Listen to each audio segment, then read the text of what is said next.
Okay, we are now live. Oh, we're live? We're live now. Yeah, I didn't even tell you we were Oh live. boy. I was hoping you'd ask, "Are we live yet?" Yes. And then I had just to make sure. mess with you that way.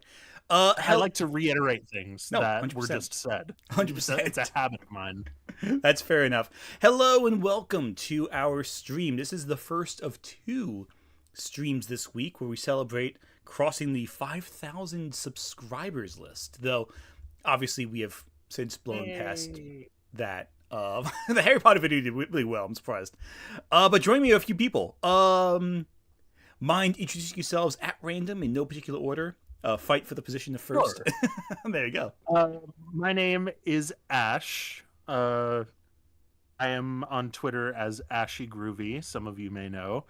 And this is my second time being in a stream with Ant. And I am looking forward to what we have in store, but not really. Yeah, it might be a little crazy. You may not like what I have to what are we talking about. I am not ready for whatever because And my pronouns are she they. context for anyone watching, Ant has not told us which Nostalgia Critic videos he's having us watch, and just that prospect has me terrified. But anyway, I guess I might as well introduce myself now since I'm already talking. Hi, I'm Jazzy Oliver. I'm primarily a voice actress, but occasionally Ant will bring me on to talk about either different media I have general, I don't want to say expertise on, but like I can contribute something to the conversation. And it seems like I'm also someone who's brought along to shit on bad media analysis because I guess that's now my thing. To suffer. Well, you're very good at it. Right, he brought me on as one of the co-hosts for the Lily Orchard stream, so I guess now I'm here talking about old Doug Walker videos. This is my life now. This is like that meme where it's like, congratulations, you are now one of my elite employees. Like you've been promoted. Congratulations. Employee of the Month award. Time to suffer more. But hi everybody, I'm Kyla T. You can find me at Kyla T pretty much everywhere on the internet. The last stream I was on was actually with Jazzy, and we were going over Razzie movies, and then at the end it just completely devolved into a Tyler Perry stream. Which is great. I had to re-edit that. That sounds wonderful. I had to re-edit that though because IMDb just Yeah. autoplayed like a sex scene on the trailer. I'm like, wait a second, crud. I gotta go and fix that now. Thanks a lot, Tyler Perry. Actually, it wasn't even a Tyler Perry movie. It was one of the other movies we talked about, like off of that discussion. That said, I do have to watch more Tyler Perry movies, and if you make me do that, then I am all for that. Oh, I might have you one day. Oh, One definitely. day soon, maybe. So- Depending. So I have a suggestion of something to do before we start watching these videos. Indeed, indeed. And what might that be? Do we each want to do a brief rundown of our respective experiences with Nostalgia Critic / Doug Walker / Channel Awesome / all of like this is a rabbit hole, so that's why I'm saying brief. Like Oh, 100%. I think it's essential. You need the context. Yeah. And I have a bit of an odd context with it, given all right. just the way my life has gone since 2018. for it. No, I mean I'll just go first because it's my stream and you guys all introduce yourself, so I'll just do that real quick. Obviously, I think like a lot of you all, I grew up with a lot of these. I was in high school when I first discovered the Channel Awesome. So I was watching all these different critics and all these different reviews, and I think a lot of it was very formative as a young individual. What's funny, I think, now in hindsight is how much I've gravitated towards the other people he associated himself with, whereas at the time it was mainly Doug Walker's content. Obviously, a lot of things changed. Growing up was one thing. Developing a real critical mind for media was another. The change the channel controversy was a huge thing. Seeing everyone else that he associated with develop and grow as a critic, as a creative individual, while he kind of remained stagnant. In fact, I'd argue maybe his newer stuff is worse than his old stuff, though I will be focusing on his old stuff because that's what I remember. And for one reason or another, people who are formerly on Channel Awesome either seem to like follow me on Twitter and have a good repertoire with me, or hate me deeply. There is no middle ground. One of them started writing for like one of those like alt-right websites and just started writing article after article tearing me down. I think that's really funny. Jesus. And others were really cool. Like Mars Girl, like was my first big interviews I had. That dude with the suede was really helpful when I first started with YouTube. He was extremely. His advice was really beneficial to me. And he helped out with the first video. He's a really nice dude. Quite a few follow me on Twitter. And yeah, so that was interesting. Kind of seeing these people when I was younger and them helping give me the equipment I need to articulate my thoughts, and then seeing me either as peers or respectfully talking to me about like the making stuff. I don't know. I'm not phrasing this correctly, but you get the idea. I think there are a lot of incredibly talented people who worked around Doug Walker, but I do find it interesting how Doug Walker has kind of become like this vacuum of what once drew people to him. It's fat, and the AVGN by comparison too has done a lot more. Not without his own controversies, but I find it funny how he's still kind of a beloved figure on the internet, whereas Doug Walker is not. Right. If you're done, I guess I'll go over my experiences with Nostalgia Critic. So I started watching Nostalgia Critic in late middle school. Watched him throughout high school. Started waning in college, and then once those years were over, I stopped. And it was a combination of things, like biggest being changed the channel, but I had noticed a dwindling quality and a general lack of evolving his content, if that makes sense. Like he and there. So there's this thing about Doug Walker where I feel he's always under the delusion that he's evolving his content, but he's just kind of sticking with the same shit, just doing it in a different way. Like the clipless reviews was of course the biggest thing that started getting me really annoying me. The Sailor Moon video did not help matters. I know that was before the clipless stuff, but that's still kind of a big aspect of this whole thing. And just a general sense of pretentiousness I got from him as a person, like just based on his content. And I was also just discovering more creators that I liked and valued the opinions of more than him, as well as review style, especially when things started kind of shifting less from angry reviewers to more like quirky, fun reviewers, a la Scott the Wazercat Icarus. But yeah, no, the final nail in the coffin was change the channel. Like that, once that blew up, I was like, okay, that's a sign I should probably stop supporting this guy.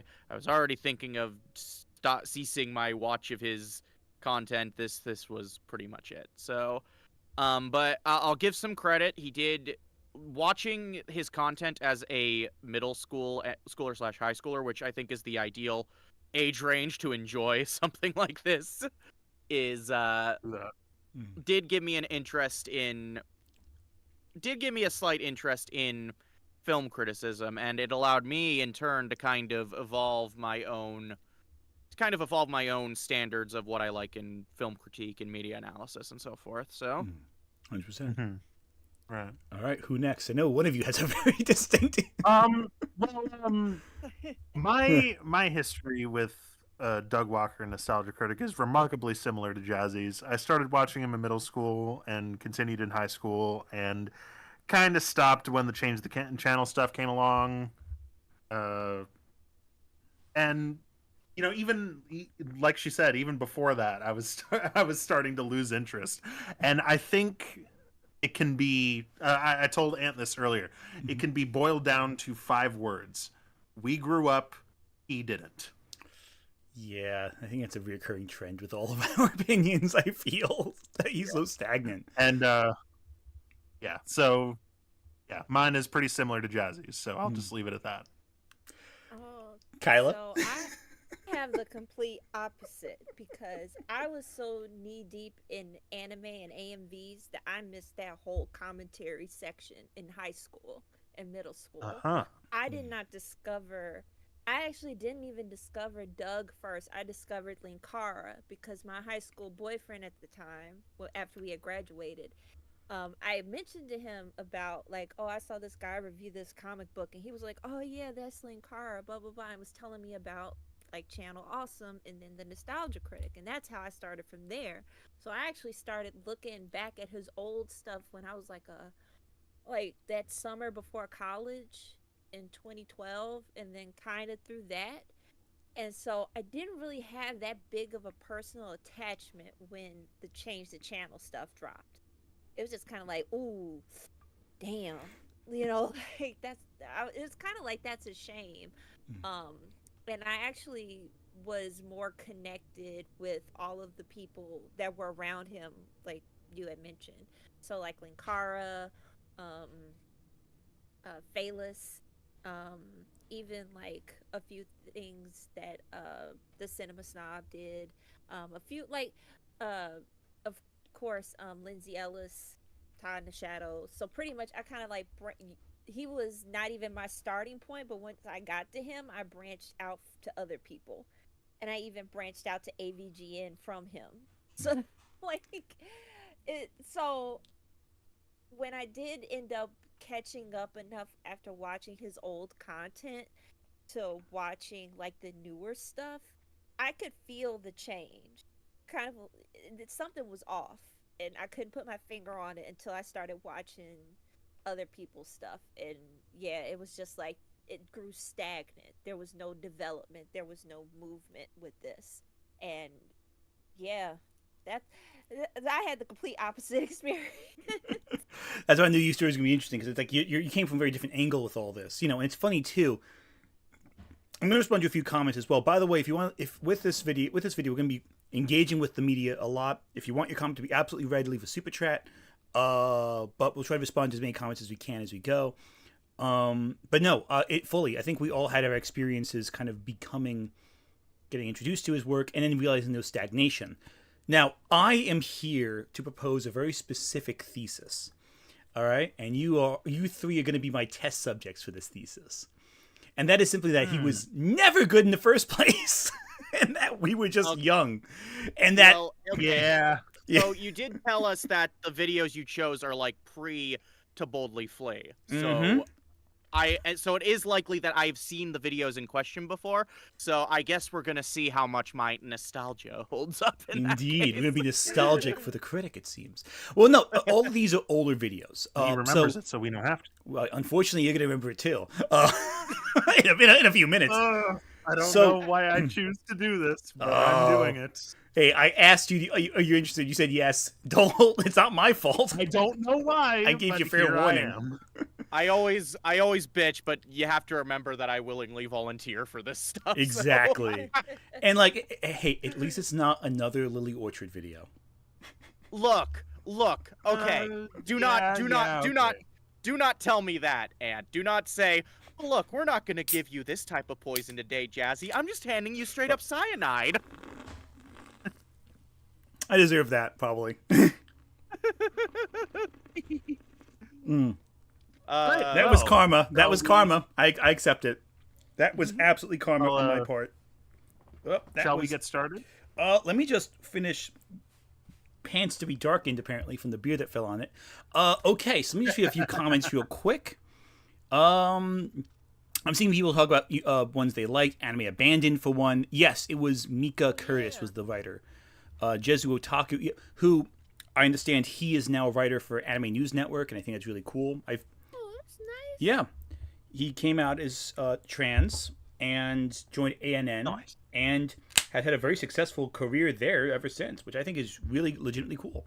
Ooh. I missed like 15 chapters of that. Oh my god. Yeah, I felt like I turned my back and like all this wild development happened. It was incredible. All right, got a super chat. Let me read it real quick. Would you folks say that Red Letter Media's reviews speed up the decay of the angry reviewer format of film reviews? Always a pleasure. So it's interesting because we did discuss Red Letter Media in my recent Star Wars video. I'll let you guys discuss this first. What do you think? Do you think Red Letter Media counts in the angry reviewer space, or are they kind of separate? I don't think they necessarily. So my deal with Red Letter Media, and I don't know if my opinion is agreeable. It could be. It couldn't be. I feel like Red Letter Media kind of created this general atmosphere of angry reviews with a hint of fan entitlement. Yeah. And not necessarily even a hint, but just a whole spoonful of it. And I think while there are aspects of, say, the Plinkett reviews that you could argue are definitely funny, it did also create this space where you're not necessarily engaging with the media in any meaningful way, but making a funny character to talk about very surface level, like, analysis. Agreed. Yeah. Wait, Kyla, Ash, what do you think before I say my 2 cents?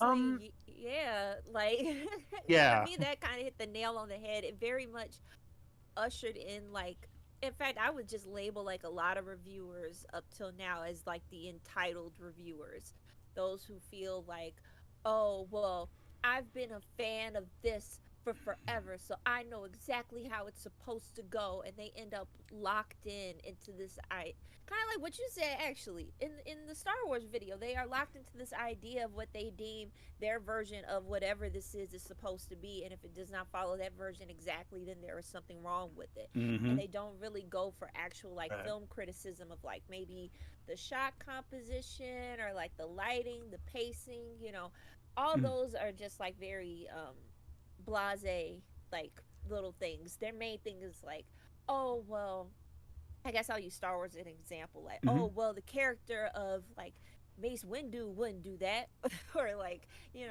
Something like know, that. Jar Jar Binks wouldn't do that. And I will say kind that Red Letter Media does do occasional like composition reviews, but I think as time went on, if they had done that with Star Wars, which they did occasionally, they deviated entirely from that, where the shots are so bland and dull, but they won't go into like angles or what have. But in their older reviews, they did that to an extent. But I think the more in character they got, the worse they got about it. Right. I'll say I think the Phantom Menace review is still quite good. I have less nice things to say about either the ones for Attack of the Clones or Revenge of the Sith, and I haven't even bothered with whatever they had to say about the sequel trilogy because, quite frankly, I do not care to listen about any more sequel trilogy discourse. Like, Actually, Kyla, maybe Yeah. you might appreciate how awful this one is in hindsight. When editing for my Star Wars review, I forgot that they said this for the Attack of the Clones review. And this is such a terrible clip. But in the video, they say that black people don't watch Star Wars. the melanin has left my body. I had a feeling you'd. Yeah. I am now yeah, I white. remember that. I couldn't remember if that was Credit score Phantom Menace or 700. Attack of the Clones. Yeah, this is like one of the highest It's grossing terrible. film franchises of all time, and you're going to say black people don't watch it? Yeah, apparently they had a whole 10-minute segment of the video. Well, 10, 5, 10, 15, 10 5, minutes? Oh, well, God. between 5 and 10. It felt like 10. Maybe it was more like 5, but it felt like 10. Where they're going into detail about that. And, like, they... Well, like- to be fair, 1 minute's too much already. Yeah, it's rough. Anywho, 1 second is too much. Seriously. do we want to get started on actual? Oh, there's I mean, there's we another don't super chat. really want to get Oh. started, but Another super chat. All right, cool. Another super chat. We'll delay us for a little bit. Okay, cool. Beagle Boy Gaming. Main problem with Linkara is, as a fellow Star Trek fan, he is the most annoying kind of Star Trek fan. He is, I'm assuming it's a he. He is never pleased. Okay, so Star Trek, I've always loved Star Trek, but like I'm not like a hardcore Star Trek fan. Like I love it, but I'm not like, you ask me about like random episodes, I won't remember what you're talking about, but the overall vibe I like. So I can't speak to that. But I hear you though. I know what you mean. Like it could be really exhausting being with someone who's like Poindextery about a franchise. But what do you think? You have any experience with Star Trek? well, I don't really watch Linkara's videos, so I can't really comment. I do occasionally. I do get that energy, the nitpicky fan energy from him, but I don't know if that extends to Lewis, the actual person, or if it's more just a Linkara, the character. This is why character-based reviewers are neat. I just stopped enjoying character-based reviewers because I'm like, where does the character start in I this was gonna and the say, 'cause person? yeah, with him, it's sometimes the lines blur a lot with him, and I'm Mhm. like, is this, or like, are you still Lewis just with the hat and the Right, glasses on, right. or are you Yeah. Linkara? Like, Or is he any but of his other number of characters who he switches out with if he just flips a hat off on what have you? Like he has Right, so many right. characters in his reviews. Like I respect that his commitment to the bit, but like it gets a little much sometimes. Sometimes I'm the like, fourth wall It- cinematic it's universe. yeah, seriously. I swear, if I'm going back to watch an old like Linkara review and it's one of the more story-heavy ones, I am skipping a lot of that and just getting to Yeah, which I'll give Linkara this. Like at least the dumb unfunny skit is easy to skip and is just at the beginning and or end of the review and not scattered throughout. So yeah, and True. I'll It give gives you oh, options. exactly, and I'll give Linkara this too. I'm giving a lot of I'm making fun of him a little bit because of those story-based bits, but you know what? He commits to it and he doesn't chicken out of like answering his own questions. Like unlike a certain other um like with Nostalgia Critic story bits, that he always seemed to chicken out at the last second from going fully into the bit. He always had to have that hint of irony. Linkara, he buys into it. Like he doesn't half-ass anything. He's full-assed on it. Like, he's committed. So I respect that a lot. yeah. Never Yeah, half-ass two things, whole ass one thing. Yeah, exactly. He doesn't Right. half-ass anything. He's all in. I respect the effort in creating lore and continuity and like callbacks to like different story arcs he has going on. I just don't find that shit interesting when I'm trying to watch a review of some comic that looks interesting. Oh, neither So- do I. I never enjoyed any of it, but I respect his commitment to the biz. What I'm saying. Right. So, now do we want to get to the Yes. reason why we're gathered Oh, here? What's I the mean, we first... don't really want to, but Now I have a selection of 3 videos, which I will subject all of you to either until we die of exhaustion or until we finish all 3. The first one is the shortest. And keep in mind, these are Okay. old Nostalgia Critics, so this is like, we're talking like 15 to 30 minutes, not like Lily Orchard's hour-long videos. Oh, so, thank God. okay. So these are short bits. And the first one's pretty short. It's one of his earliest ones, as a matter of fact. I knew it! I knew What are it! you talking about? I This knew is you were pretty going fine. to bring this one in. What are you talking about? I knew you were going to bring this one in. Fuck you! Called Fuck it, you! man. We Fuck you! God damn it!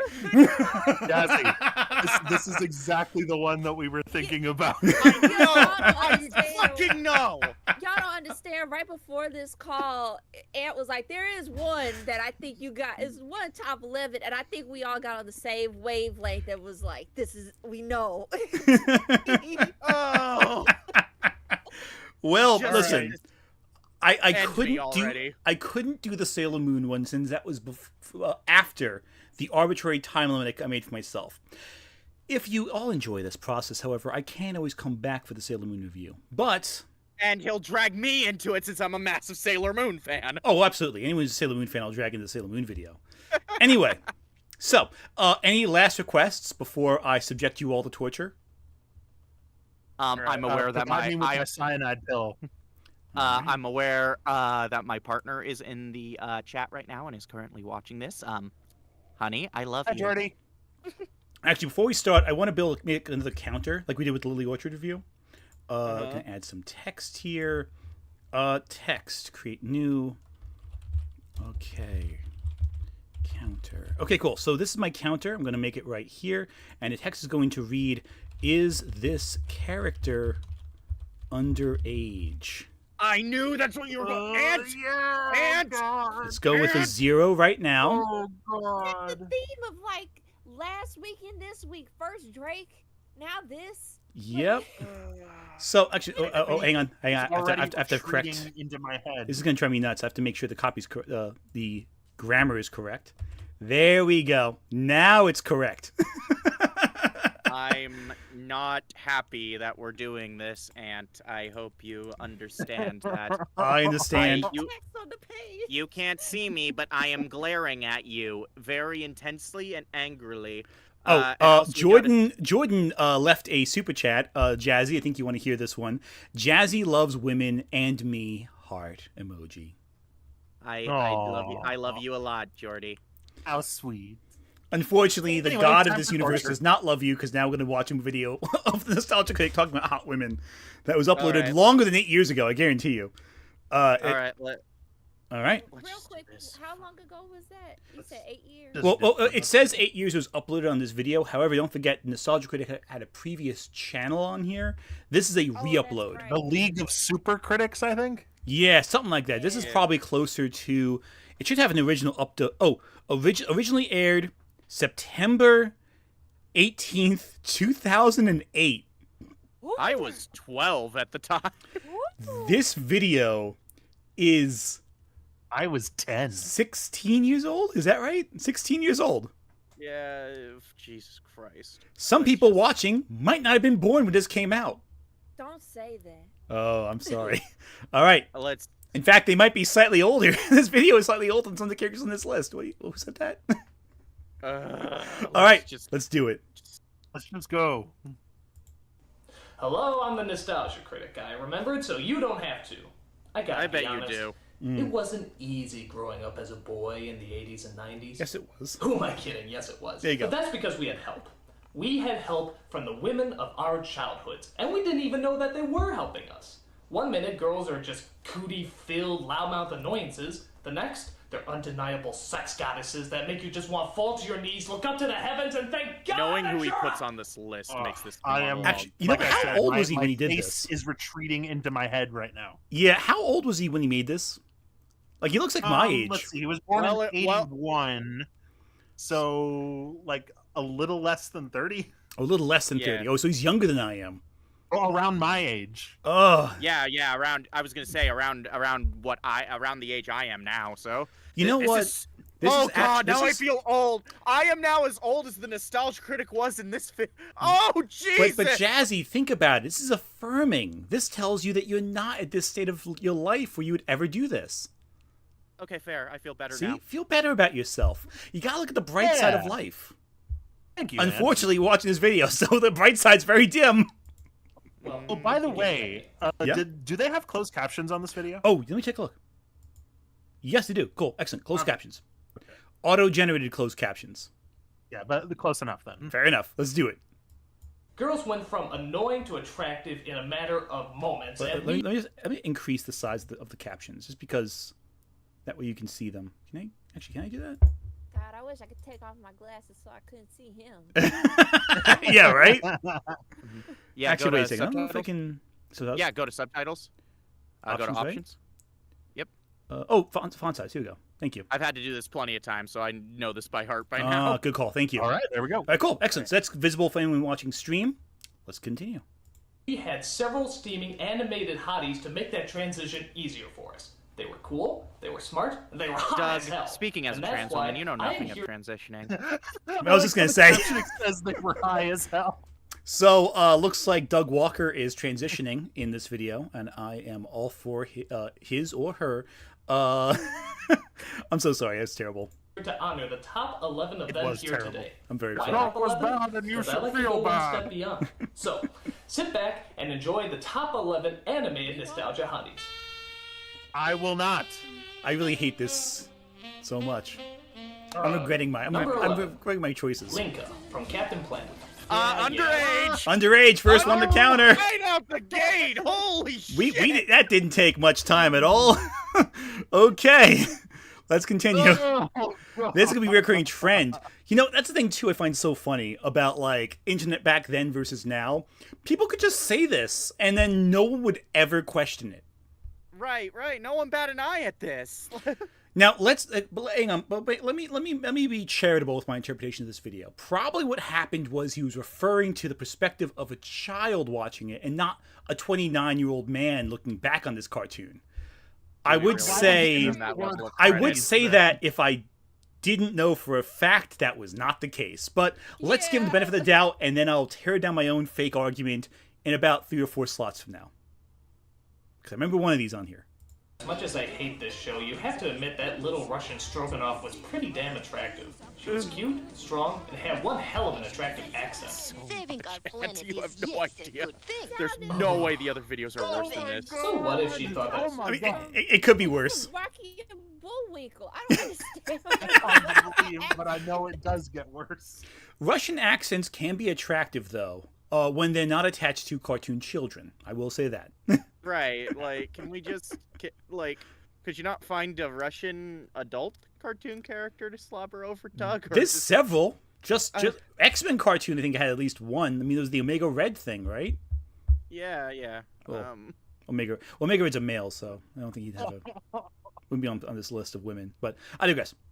All Americans were uncommunistic pigs. My sweet imperialist dog. That doesn't mean she didn't drive us wild. And with the power of wind in her hands, you can tell this Soviet softie that she can blow me away any day. Good. So has does that the make him a same- comrade? Okay, first off, I'm sorry. no. I'm sorry. No. I'm sorry. Secondly, I am getting the exact same energy from that infamous top 10 hottest Sonic women video. This is giving the exact same energy as that video, and I am Yes, I horrifically actually uncomfortable. I am I actually horrifically did see that uncomfortable. video. There's no right answer to that question, though. There's no good answer to a top 10 hottest Sonic women. Exactly. There's now no you know good why options. The video's now you know why the video's uncomfortable, Ant. Like I can't even find one. Like you can a furry is Rouge the Bat. Is she of age? He is Look, of age, yes. That's the only character you can say that's not like. And even then, that's a little uncomfortable because I don't know. But like that's the only one you can say where you're not like talking about a kid. The point I'm trying to make is this has the same energy as that level of cringe, is what I'm saying. This is the same energy as that video. Oh, by the way, Cinemageddon Reviews has confirmed Linka is 14 in case anyone is curious. Yeah. I was absolutely curious. And now I'm upset. Hey, can And somebody... also, Kyler, were you going to say something? Yeah, I just discovered that the Sonic characters have ages. Mm-hmm. I know this. So Yep. if somebody was to be so kind to let me know.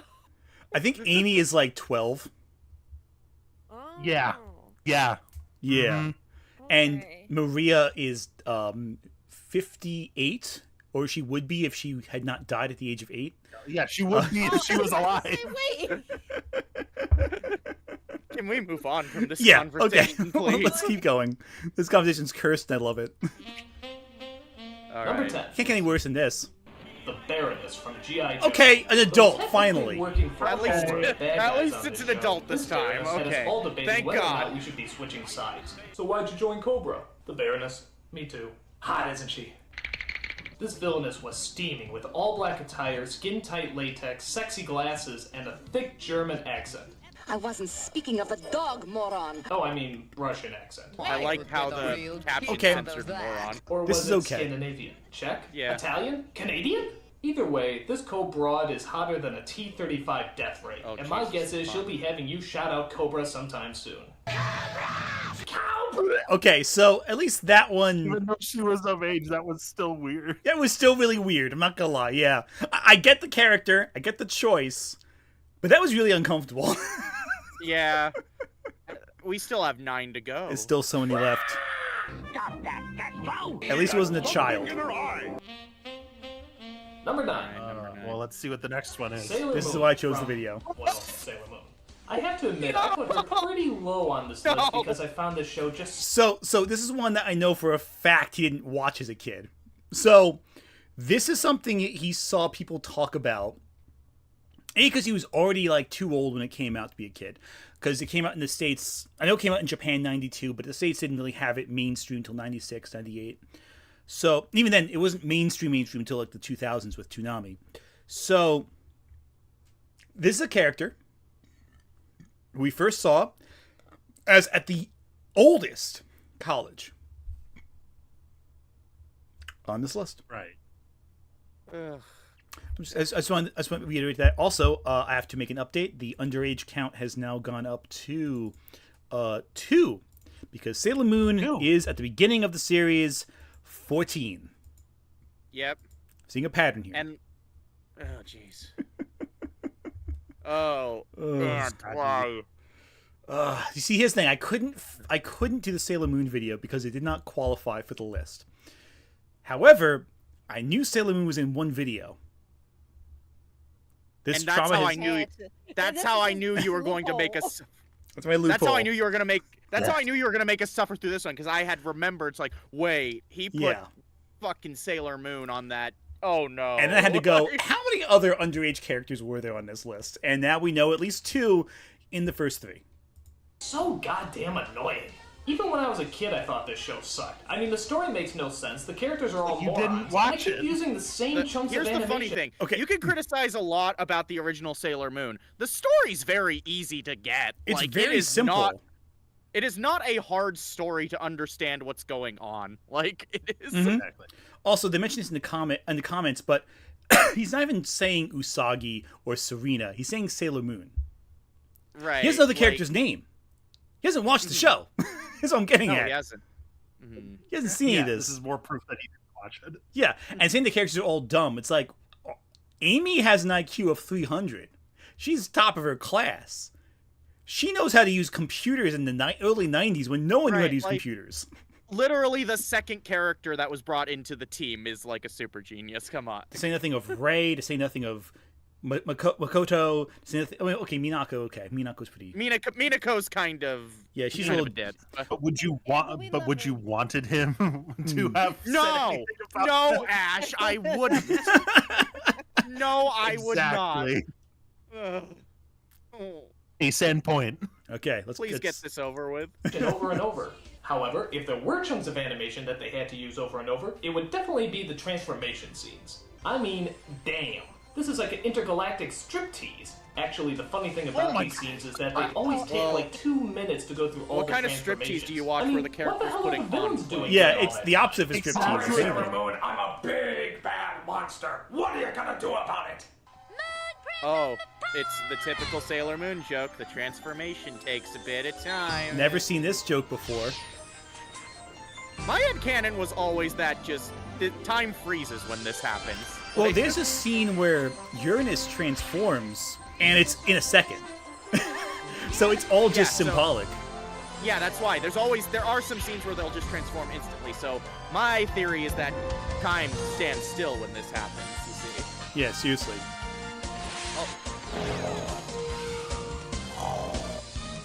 I get it. Nice animation between all this nonsense. It's beautiful Right. animation. At least you don't have to look at him reacting to. Also, Yeah, now we don't have to look at his ugly mug. There we also, go. it's kind of wild seeing a video discuss Sailor Moon prior to because this was years before the Viz dub was a thing. So Mm-hmm. Oh yeah, no. So that- So you've never seen the Deke dub, have you?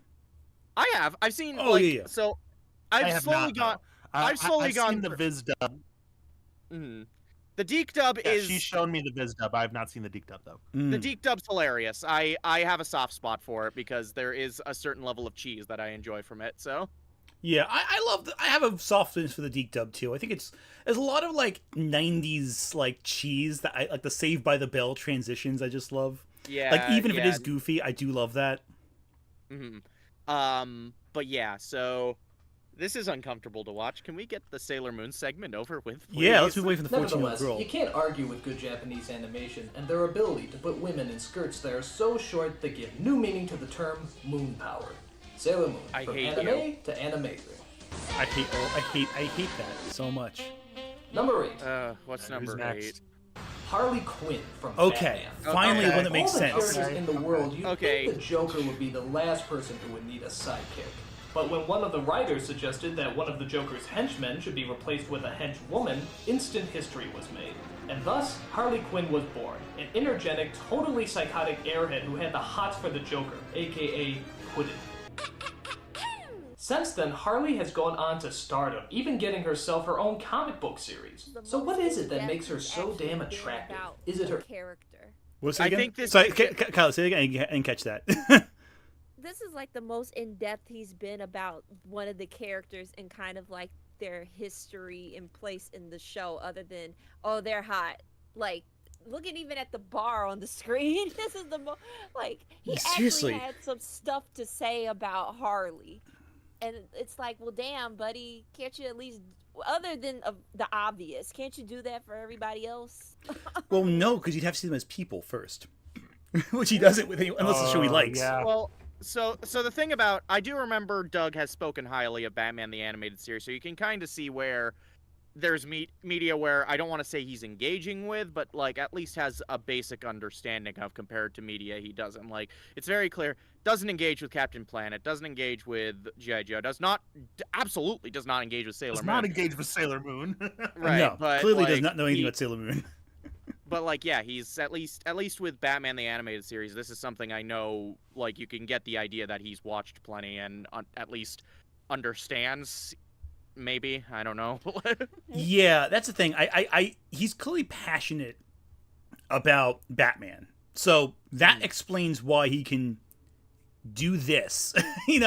Like, it makes more sense that he has some passion, some interest in the topic, even if obviously, yeah, let's be quite fair, it's not, he doesn't know, and he seems, even like then, like it's not as superficial as the other characters so far, and at least she's not a child.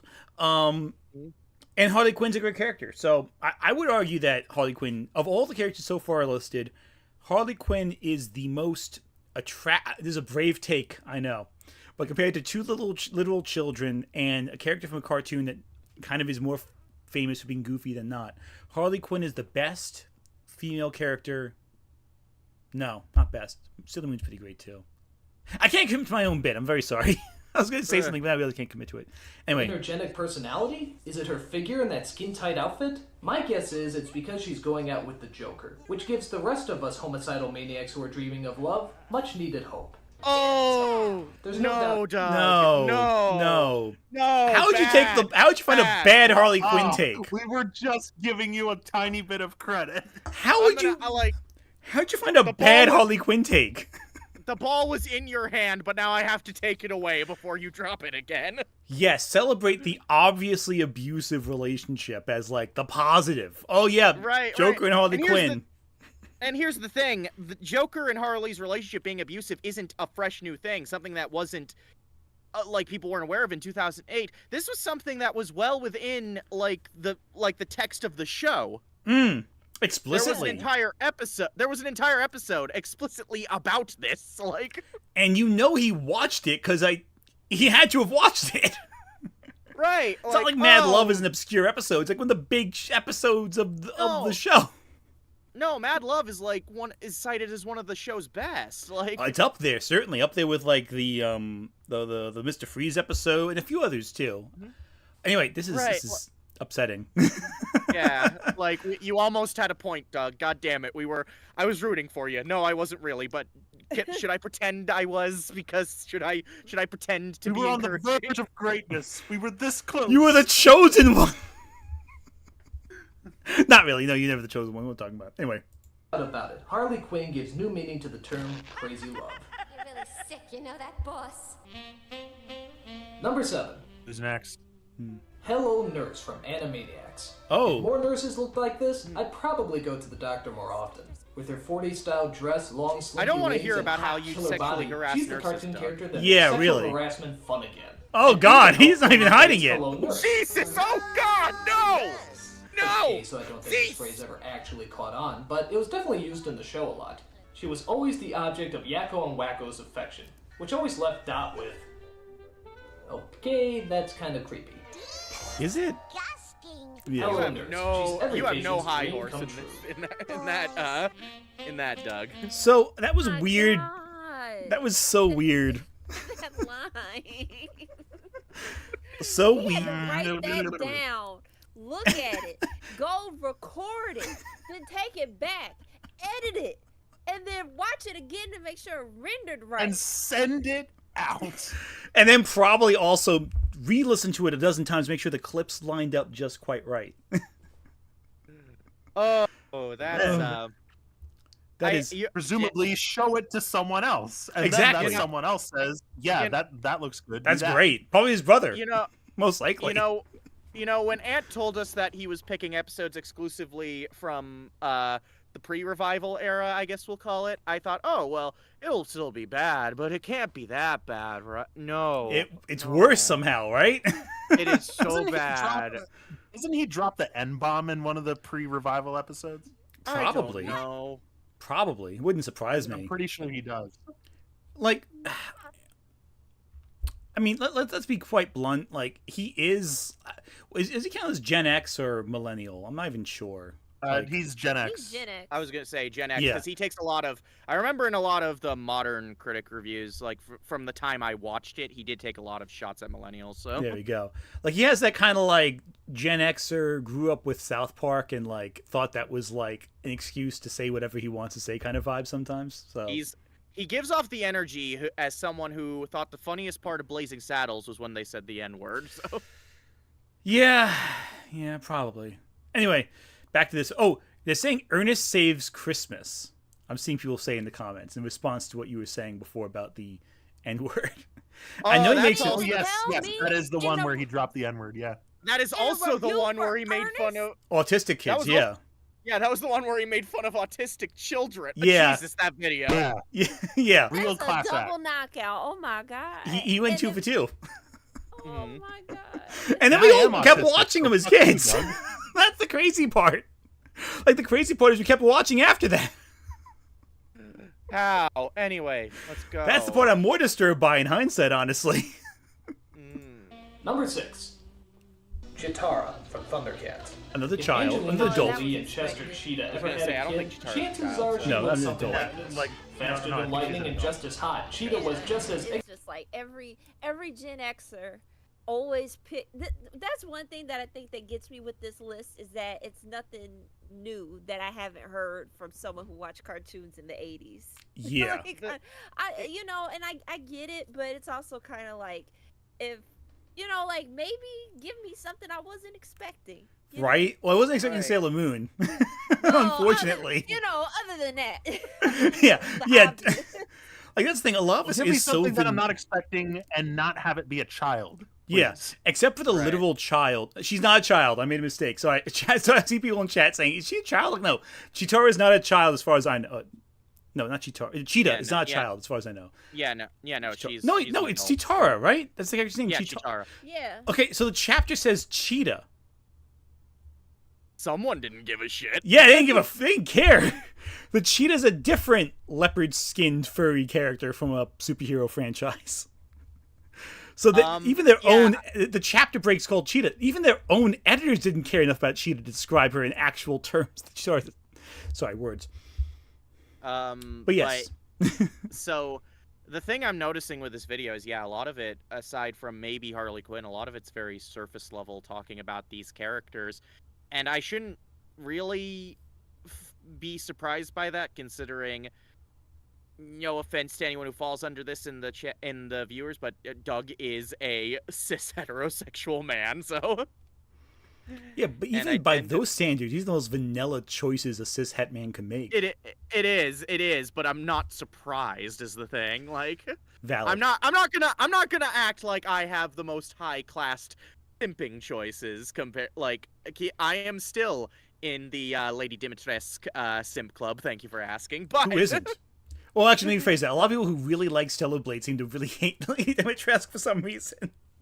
ah, well, fuck him. Yeah. But yeah, so and I'm not gonna pretend my tastes in attractive fictional characters is somehow superior to Doug's, though. Let's be honest, they probably are.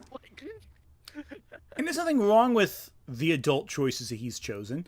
He's just describing them in such superficial ways, especially having Hello Nurse in the top 10. Like, there's so many She's better not a options. character. Hello Nurse is barely a character, and she's that way by design. She's barely a name.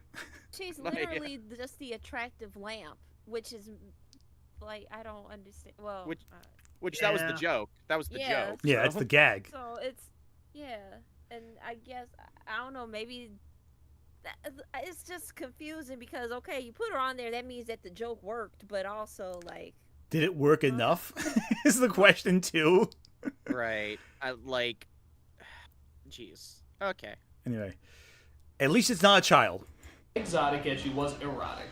And trust me when I say she gave new meaning to the term fast pussy. Oh, come on, I had to! I had to! Boo! She was fierce, dominant, Seriously. and made the Roadrunner look like a handicapped turtle. Chitara. If she doesn't make your sword grow, nothing will. Easy for you to say. Jesus Christ. Number 5, Oh God. Daphne from Scooby-Doo. Is she a Underage. child? She's a teenager. They're high schoolers. She's in the high OG school. version. Oh yeah, she is. Okay, cool. Yeah. I always forget which age they were in Scooby the original show, because they were like in. For some reason, my brain Right, always they- defaults to Zombie Island Daphne. Well, When they're, no, like, they, years later? In the original show, they always referred to them as kids, and yeah, they're established in high school. Most Scooby-Doo media, unless stated otherwise, usually defaults to them being high schoolers. So That's fair. I think I just always mentally associate them with like the Scooby Doo movies, like from Zombie Island to like Cyber Chase or whatever it is, where I know they're adults, but like. right. But like Ugh. stuff like the shows like Scooby-Doo Where Are You, Mystery Incorporated, yeah, they're teenagers. So Ugh. Yeah. Cinemageddon says she's 16 and Where Are Oh, You, so- great. Okay, another one for the list. All right, we're up to 3 now. Talk about a character who did absolutely nothing. She never solved any mysteries, never found any clues. If you only but watched Where Are You. goddamn could she Yeah. wear that purple dress. Well, in fairness to Doug, I will be fair to him in this one sense. In the original series, she didn't do a whole lot. In the original 60s, Right. and then That's why after that, not the case. Right, I was saying, like, if you're only watching the 60s series, yeah, she doesn't do much. But, like, Daphne is one of the more interesting written characters across the years because there's always been an effort in, like, more contemporary series, starting with the 90s, of having her actually play an active role in the plot and actually do something. Like, you have the, you have stuff like the Zombie Island and that entire quadrilogy of films where she's a journalist. You have the live action films where she's a badass like karate lady. Yeah, she's great in the James Gunn movies. Mhm. I would also say that Mystery Incorporated, which I don't think came out, might have just debuted this weekend potentially when this video aired. That Daphne's really good. Yeah. But Like, again, that the shows point she's Sometimes really it is good. easy to forget that James Gunn wrote those movies. Right? Yeah, It's it is. weird. It's weird because you have a genuinely good script combined with Raj Gosnell's not so good directing. So Yeah, no, the direction that those movies were bad, but the scripts were good. Well, at least they were Yeah. before they got cut down. All the Velma's lesbian stuff was removed, unfortunately, which net loss for speaking society. of which, I think he has a comment about that in this next segment. I'm sure it's very Oh Lord. it'll Oh. be very nice for 2008. Oh, I'm no, sure. no. Okay, let's hear the comment. What if she has the personality of a hairspray can? She was the only thing in Scooby-Doo that was appealing to look at. I mean, think about it. What? Velma's a lesbo, Shaggy's a What? stoner, Scooby's a dog, Jesus, and what? Fred, well, I just don't trust anyone that wears an orange neckerchief, and I don't think you should either. But here's a question for you, though. Is he wrong that Velma's a lesbian? No, Um, but you can. But he You mean didn't as mean an that. insult. I always thought Narrative. she. You had to say I, it wait, like that. hold on. Didn't say I it always like thought- that, no, I always but- thought she was bi. Yeah, I mean, both interpretations work.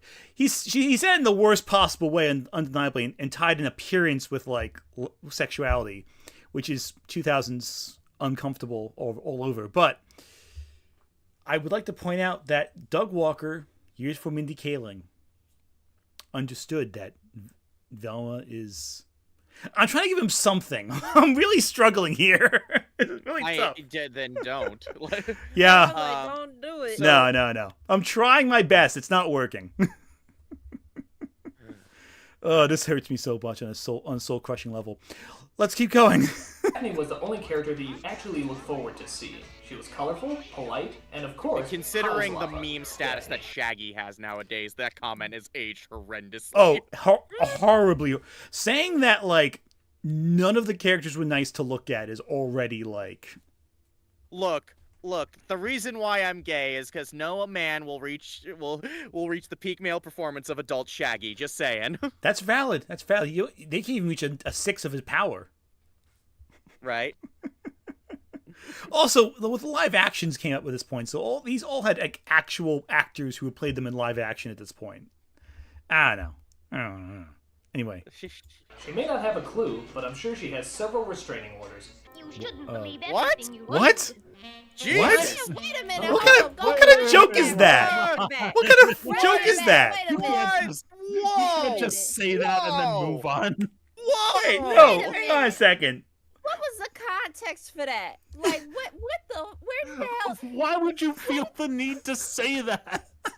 Dog! from? What? Dog! It's like, okay, so I'm noticing a pattern here where he's saying that, okay, so the worldview of Doug Walker so far, as based on this video, is that all women apparently make men into useless, horny people who will commit sexual harassment And stalking. And all sorts of all manner of disgusting things. and that this is a charming thing that exists. It's worthy of a light-hearted. She's being harassed by dozens of men. Wait, So cute and so quirky. Oh God! I'm so confused because it's like, okay, he just got through saying Daphne doesn't do anything, but she's just eye candy, and that's enough for him. And somehow that equates it to you having to get a restraining order against her. She's not gonna key your car. Like what? How did you get? I am so lost. I do not. I think Well, she's the one putting in the restraining orders against other people. Yeah, I think that was the Jesus. Fuck, I do not miss this era of No. internet reviews. I swear. And I the do not thing miss this is, this was commonplace. That's the part that I find most upsetting. Jokes like these were so frequent back then. Like the thing is, thank God for James Rolfe. That's all I'll say. yeah, seriously, how is it that James Rolfe swearing his head off while pooping into like a Nintendo is somehow the joke that's aged so much better than anything he said so far? Actually, you were saying before, Jazzy, you were watching like AVGN before this started. Honestly, I'm kind of surprised how well those have aged compared. Considering he was always flirting with like harassment stuff.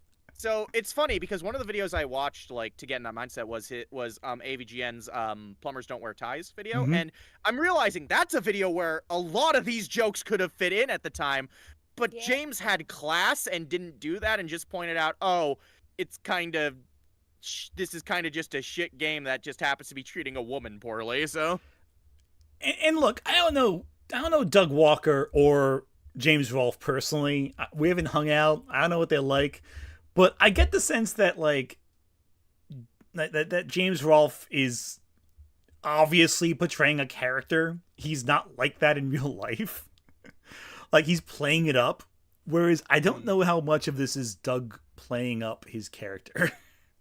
That goes back to what we were talking about before with that blurring of the line. And I mentioned that before, like, gotta be a couple years ago now, like on a TikTok one time. Because they were having that exact conversation before on TikTok where it was like, why is it that AVGN still holds up compared to Nostalgia Critic? And it was like a whole discourse for like a couple of weeks.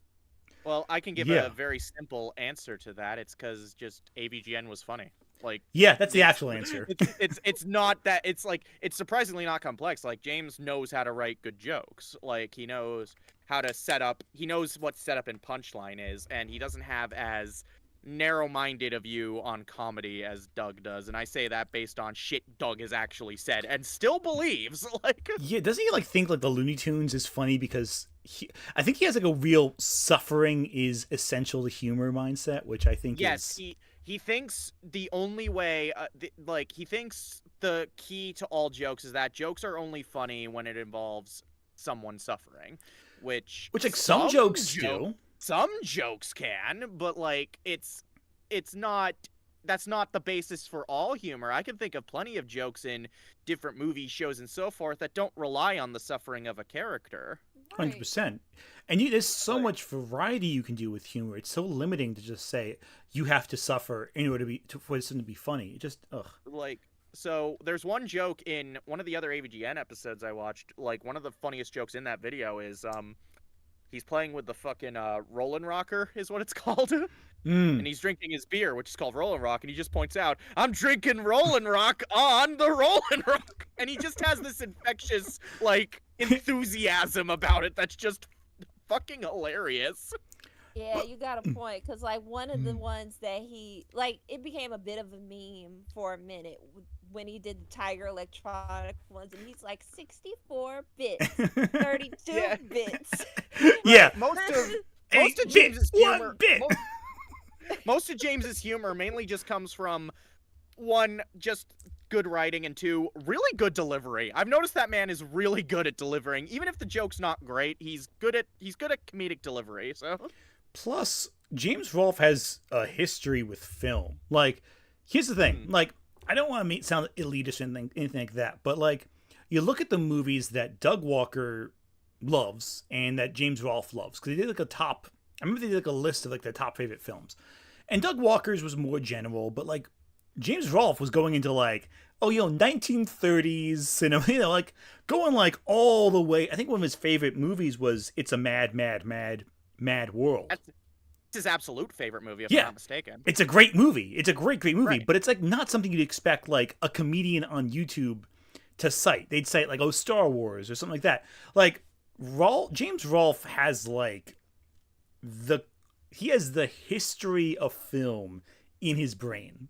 Like, and even then, like, and this is one thing I defended him at the time, and I still defend him for, when Ghostbusters 2016 came out, he was like, you know what? I don't want to review it. I don't like it. It doesn't look Yeah, good. and he got like so much backlash for that. So much. Oh, we got another super chat. Oh. Comedy is primarily the subversion of expectation. Even slapstick doesn't require suffering to be funny, and that's true. Like, when something happens unexpected, it could be so great. I think a great example is you look at the old 20s humor. Like The General with Buster Keaton. So much of that movie that's funny, it's not suffering, it's just he tries doing a thing and the opposite happens, except on a grand scale where people almost died. But because those silent comedians are just, they would just film things, they were nuts. They were really rough. One of the, going back to AVGN to go to the version of expectations, some of AVGN's best moments are when he's just oddly happy. Yeah. Because it's just something different. Like, you have the Roland Rocker bit, which I always adore, but there's so many great deliveries he does where, like, he reads them in this oddly upbeat tune, and those are usually the funniest because they are so different from the typical angry nerd persona. So one of his strangely funniest videos was the Seaman video. The Seaman one was great. Like, just because it's such an, first of all, as a Dreamcast aficionado, I am contractually obligated to love that video. But secondly, it's kind of just fun to see him interact with such an odd little game. Exactly. And again, subversion of expectations. That whole game is a subversion of expectations. You don't expect there to be, like, a Leonard Nimoy narration to a strange existential tadpole that asks you questions about life. Like, that's the humor of it. It's so clever. Ugh. Mm-hmm. But anyway, I think we should get back to this. Right. This manifesto of Doug Walker's feminist streak. April O'Neil from Teenage Mutant Ninja Turtles. Talk about a Is she like a reporter? There wasn't one second of this show where she didn't no. need saving. I think she's old. Yeah, she works as a you're reporter. Right, you're right. I'm pretty sure. Yeah. I was thinking Mutant Mayhem. I'm sorry. Oh, it's all good. Yeah, that definitely is underage too, and people were inappropriate about talking about her. But anyway. But despite that, What? Was that? I'm sorry. No, I didn't see. I thought you said. I'm sorry. I thought you said something. No, never mind. she was a pretty fun character. She was cynical, she was funny, and let's not forget that skin-tight yellow jumpsuit. Is it skin I mean, tight? what reporter wears skin-tight is yellow not- jumpsuit? That's not That makes skin-tight. no sense. I can tell you I don't right think now, that's if more That's not reporters even wore remotely skin-tight yellow skin jumpsuits, tight. I would know You can see everything boobs, that's going on in the so world. it's skin tight. Yeah, but like it cinches. The belt cinches it. It's not. It's like the opposite of skin tight. It's extremely baggy. Oh my goodness. I would watch the news so much you'd have to pry me away from those that's jumpsuit-wearing skin-tight. journalists. No, Well, not really. maybe not all of them. But nevertheless, April was always the damsel who got herself into trouble. And yet you always Wait. look forward Wait a second. Hang Great on. shot to pause on. That's I know, right? sorry. to saving. She was quick, feisty, clever, and always knew how to make the green boys turn red. April O'Neil, making us all pop out of our shells. If you say so. Damn it. Jesus. Okay, well, that one wasn't as bad, but that joke was terrible. Yeah. That joke was the worst part of it, but at least... Yeah, no, it's typical Gen X answer. Number 3. Rogue. I actually know which X-Men. one is next. Rogue. There's Yeah, no Rogue, Rogue okay, Southern that's fair. comfort to calm you down, Okay. And Rogue was definitely that. 100% With her fair. sizzling valid. accent and southern personality, Rogue was always that forbidden fruit that Still you have can never not gotten touch. around to seeing Literally, X-Men even- 97. Wait, but I've what? seen- You haven't seen been X-Men hearing 97 yet? amazing- I haven't either. No, but I have Oh! heard amazing things about it. You all gotta watch X-Men 97. It's so good. And Rogue is so excellent in it. Like, it is... Yeah, I've been hearing about that. Yeah, she has some major scenes in it. There's something I could say, given the topic Yeah, of this don't, video. Don't say anything. I won't say a Don't thing. say I won't say a anything, thing. please. Won't say a thing. If you touch her, you go into a coma for the rest of your life. But hey, That's that just not- made us want that's her it. more. She could fly, she was strong, she was smart, and of course, she was saucier than Texas prime rib on barbecue night. That's not funny. A lot of men don't like I the agree, idea Rogue. of women being stronger than them, but in Rogue's case, she can kick my flabby white ass any day. In the mood for a hot date? In a bullseye. If there was ever a triple X-Men, you can assure yourself that Rogue would definitely get top billing. You can Jesus. Why? Why do you have to make it about that? Why do you have to say that joke? Why do you have to say Like, you that? were doing... This video wouldn't be nearly as bad if it weren't for shit like that. Like, Just say and the- them and go on. Say you like them. Right? Like the entry would have been perfectly fine had it not been Right. for that last remark. Like, we were set. We were just like, okay, and let him Valid. go on. And then he just had the... Like we were this all fucking- agreeing with you, Doug. This might be a small point, and I'm thinking about with X-Men because of Storm, but you notice that with the exception of Sailor Moon, all these characters are white? These characters are what? Yeah.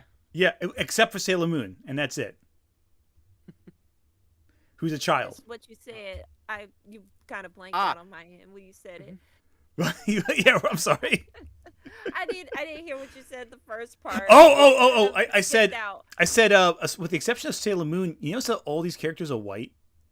Oh yeah. Yeah. But here's I the caught thing. that Here's the thing, Ant. You could also make a small, possibly white deal with Sailor Moon because you see they made her white in that dub. They Americanized her. So, They did. Yeah, it's true.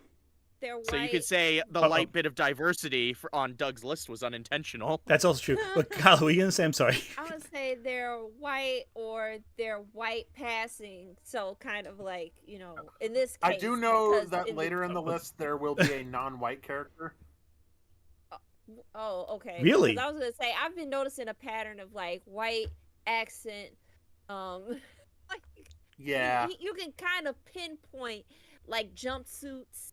Mm. Like you can pinpoint exactly his taste, and I don't know if I know I do know I don't like it. I don't like it. I Valid. discovered something about him that I did not want to know. No, I know more about him now than I did when I first watched this video. I was a teenager. All right, let's. There's only a few left, so it's like 2 left, I think, right? Number 2. Okay, we're almost done. Good. Ariel and Jasmine from The What? Little Mermaid. Oh, there it is. Double. Double That's it! 2. That's 2. Oh! One, that's Okay, cheating. so I Two, said there would be a non-white character. I It wa- didn't it was say there Jasmine, would be wasn't it? underage. It was Jasmine, wasn't it? Yep. What do you think of that, Jasmine? I hate it. I hate it. oh, I hate Ash, it so did you just much. use this- Ash, did you just use this as an opportunity to call to direct a comment at me by name? Yes. How long were you planning this? Since I heard about the video. So roughly 40 minutes ago in this 15-minute video. Oh, crap. You are biding your time. I'm sorry. I want to bitch about this, but I'm So, impressed by I Ash biding her apologize for time being here. quiet so much. I was trying to stifle that. This hurts me Well- so much. Well, now my name is indirectly in a Nostalgia Critic video, so this is not a good day. This is not a good day at all. I'm going to hate this so much. It's hard The to only thing that choose would which- make this worse is if he said Jasmine Oliver. Oh I can dear. feel the glare coming through. I can feel the hatred from across this. Radiating. Yeah, she doesn't even have to say anything. I know she hates me right now. You know that scene. You know that scene in Revenge of the Sith where Anakin is staring daggers at Palpatine after he revealed he's a Sith Lord? That's me right now towards you, Ash. Oh my goodness. I'm shaking. Okay, let's get through this pain. One of Alright, these let's fairy just tale get through beauties was this. sexier. I wanna be so I just double give them both their underrated. own number 2 I cannot spot. believe it. I mean, these two hotties make Barbie look like Betty Crocker. They're With children. their big wide eyes and soft They are curly literal lines. children, There's no Doug. doubt that Disney Doug. definitely knew how to make our dreams come true. They're Now, children. you might be wondering, why didn't I put Belle on there? Well, The only it's not adult? that she wasn't beautiful, smart, and a well-developed character. It's just that, well, she didn't show her navel. And on this countdown, that earns you like God 20 more damn it. points. Oh. Sorry, God kid. damn nothing it. personal. Are you Once serious? again, going to like the skin tight shit, and now That is it's the perfect frame to pause on because that is my reaction. Agreed. No, Well, no, he wait. put this in here Because himself. he He didn't show he enough knew skin. what that was going to come across as. Kidding. Sorry, what was that? Oh my god! I remembered this part of the video, but I somehow forgot about that part. Oh, Belle's 17. Oh, so there's no upside to this. I thought she was No, I thought she was Belle's not an 19 at adult. least. Oh, so there's no good option for this. They're all terrible. I thought she was like at least 19. Oh god, this is depressing. Okay. Now, all three of these beauties made their Well, if it appearance makes at you a feel time any when better, anime I do know that the number one choice is an adult. Considering we be are at insane. 5 out of 11 so far, that's not a positive. No, it's we're still like just under half of these characters are underage. anime women were just concerned about one thing. More. Fuck you. I want more. Why Why did is he it play Disney women are Aladdin's song like One Jump Ahead, the One Yeah, Jump Ahead increase I was over a about whole to new say. world? Because That was a weird editing choice. it doesn't even make sense. It's odd. Anyway. Mhm. never satisfied. You're fucking royalty! If you had any more, you'd be freaking gods! But nevertheless, it was Ariel and Jasmine who were the exotic beauties, even though Ariel is technically a fish. Which would Exotic beauties. Also, I take issue with that. I take issue with that. Exotic beauties. No. Yeah. Oh jeez. The I am- only person of color. right. The person of color and the fish woman. Yeah. Same level for Like- Doug. Exotic. Right. Wow. Same level. Exotic. Not the animal human hybrid. Miracle of science. Yeah, no. History. A person from the The Middle Arabic East. woman as well. Oh, sorry. A child from the Middle East. God damn it, Ugh. Doug. Okay. Doug. Okay. Doug, you're a dog, Doug. make relationships difficult, but not impossible. Both of them were active, fun, adventurous, and willing to show off their belly buttons. Ariel Please and stop. Damn it, princesses Shut of our up. hearts. Wow, what a totally normal thing to say in this top 11 And the video. number one Seriously. Not anime Doug, nostalgia and not hottie Doug is- Walker's poorly disguised fetish. I feel like I learned more about Doug Walker's fetishes in one video than I ever Okay, wanted the number to know. one choice is just spoiled in right there because I can see Oh. Jessica Rabbit right there. Yeah, Oh, there you go. yeah, there you go. Man, The what most ain't boring that choice he sad? could have chosen. Like, Look, There is no doubt about it. Jessica was Rabbit. pretty predictable when it comes to like when it comes to this. But Yeah. I'm just kind of like well, I'm also kind of like at this point where it's like I want to see somebody talk about something more obscure. Mm. It's just kind of like, but at this time, I guess it would be considered more obscure. So, I'll let 'em. I don't even know. I man. love I don't even know. as a character, I love Jessica Rabbit, but this is such a vanilla choice. Like, I think we can all Yeah. figure out a better option for number one. From let's use the time frame of 90s and 80s with animation. 90s and 80s. Think of someone better, who's not on this list because obvious reasons. I can think of a couple. What about Aeon Poison- Flux? That's a good one. That's a good option, right? Or Motoko Kusanagi. Oh, I got a good obscure choice for you. Cyber 6. Yeah, there we go. Great example. Okay. Yep. Comments are saying Carmen San Diego also. Yeah, that's Oh a good- yeah. Great option. Was She-Ra underage in the 80s cartoon? Yeah, I think she was, unfortunately. Okay. I think. Android 18, Faye Valentine, Anastasia, Yeah. Jane from Tarzan, Mystique. Wow, they're coming in. These comments are coming in fast and thirsty. 'Cause- Catwoman, yeah, I was gonna Storm. say Faye. That one was Wow. Oh, Fujiko. Because back then, Oh, yeah. Lupin only aired on like Toonami late at night. Yeah. Adult Swim. That's a great so- example right there. I freaking love. Yeah, no. Oh, but there's the point. He would never have watched these anime. Yeah. He- Anywho. let's wrap it up, I guess. Rabbit is the most attractive thing ever drawn on paper. Wait, he saw Bebop at the time. Where's Faye So, yeah. Valentine? There's no excuse. Where is Faye Valentine? God. No excuse. Faye Valentine's easy top 3, especially if you move all the underage characters away. Yeah. Anyway, With her thick, luscious lips, half-shut eyes, and long red hair, Jessica Rabbit had every man jealous of a stinking cartoon character. Come on, Roger, let's go home. I'll bake you a carrot cake. That fucking rabbit.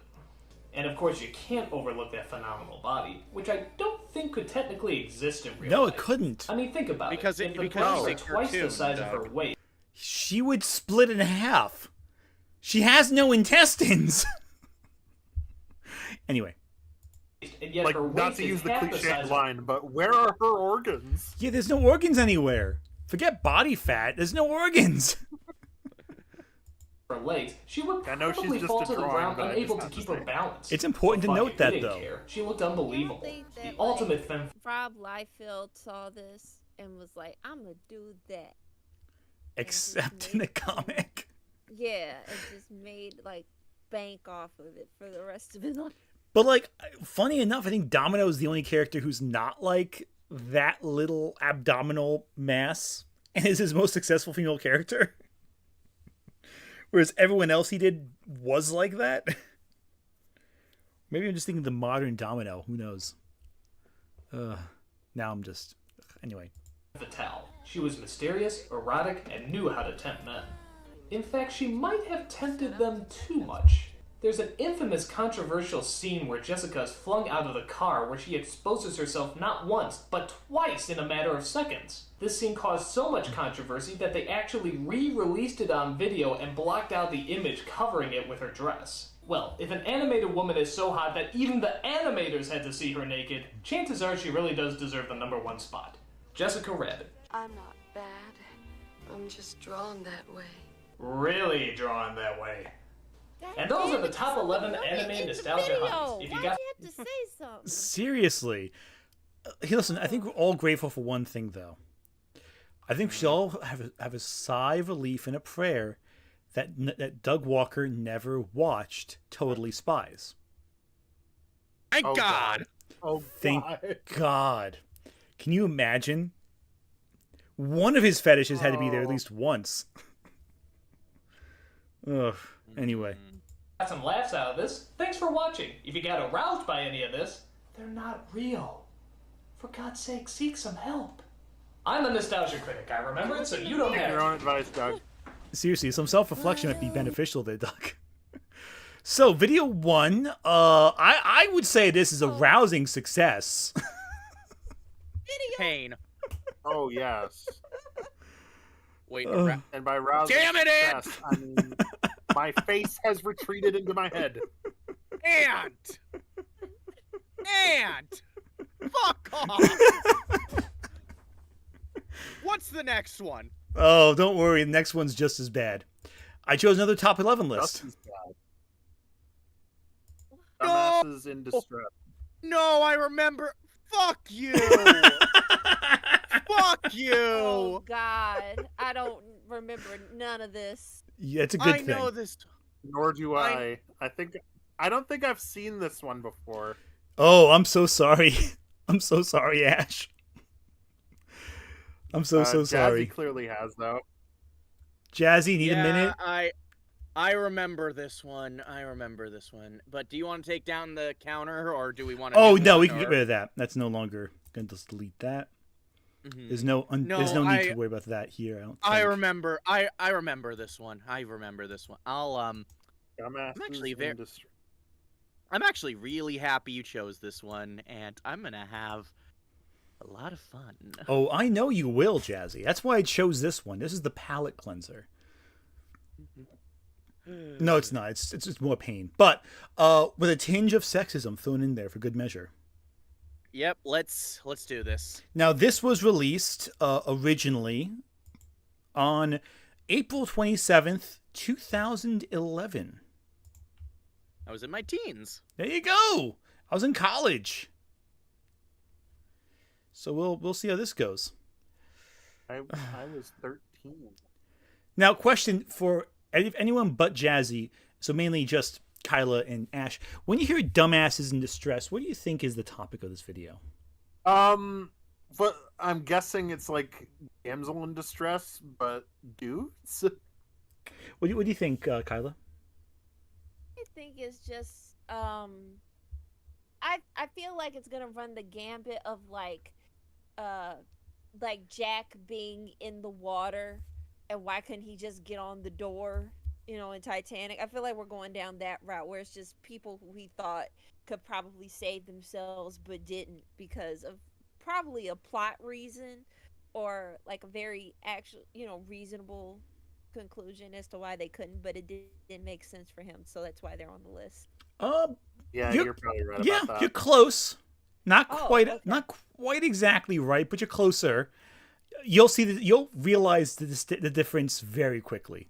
Like I said, we're seeing this for the first time, so I have no idea what I'm in for.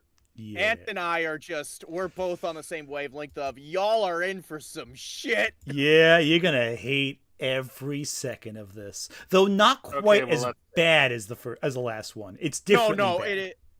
It's not nearly as bad. Yeah, he doesn't make still bad, though, is what you're saying. Yeah, differently so. There's more to discuss. It's more than just saying, Doug, what the hell? This is a little more, oh God, why, as opposed to Doug, what the hell? Okay. All right, let's do it. Hello, I'm a Nostalgia Critic. I remember it so you don't have to. We're all familiar with the term damsel in distress, the helpless female who always has to be rescued by the male, and in return turns herself into the reward. It's a cliche as old as time itself. But in recent years, it's gone through sort of an equal rights movement. We've discovered that even males have to be rescued. Even males! And that's truly even the males. Even men. Okay, sorry. Stupidity knows no gender. There we go. But god damn it, do they have to be so obnoxious? The cliche is bad enough, but when a character clearly shows that he or she can take care of themselves, it just pisses you off when you're the one who has to save them in the end. Does Or it? on top of that, if they're just annoying as hell to begin with. Now, I'm not talking about all repeat hostages. For example, April O'Neil got captured all the time, but she was also funny, clever, and had a very likable personality. Loves April Indiana O'Neil. Jones's father got captured a lot, but again, he was a lot of fun to have an adventure with. These are the people you want to smack in the face every time they get in trouble. They're the obnoxious... Say again? I'm like, but he can still be a dummy. Yeah. Even if they're a fun character, they get captured all the time. Like, they could, you know, like... Also, you may pick up on a few characters that keep showing in this intro. I'll just Robin and Jubilee. Oh, okay. I'll talk about why those are wrong when we get to them. Oh, like, don't.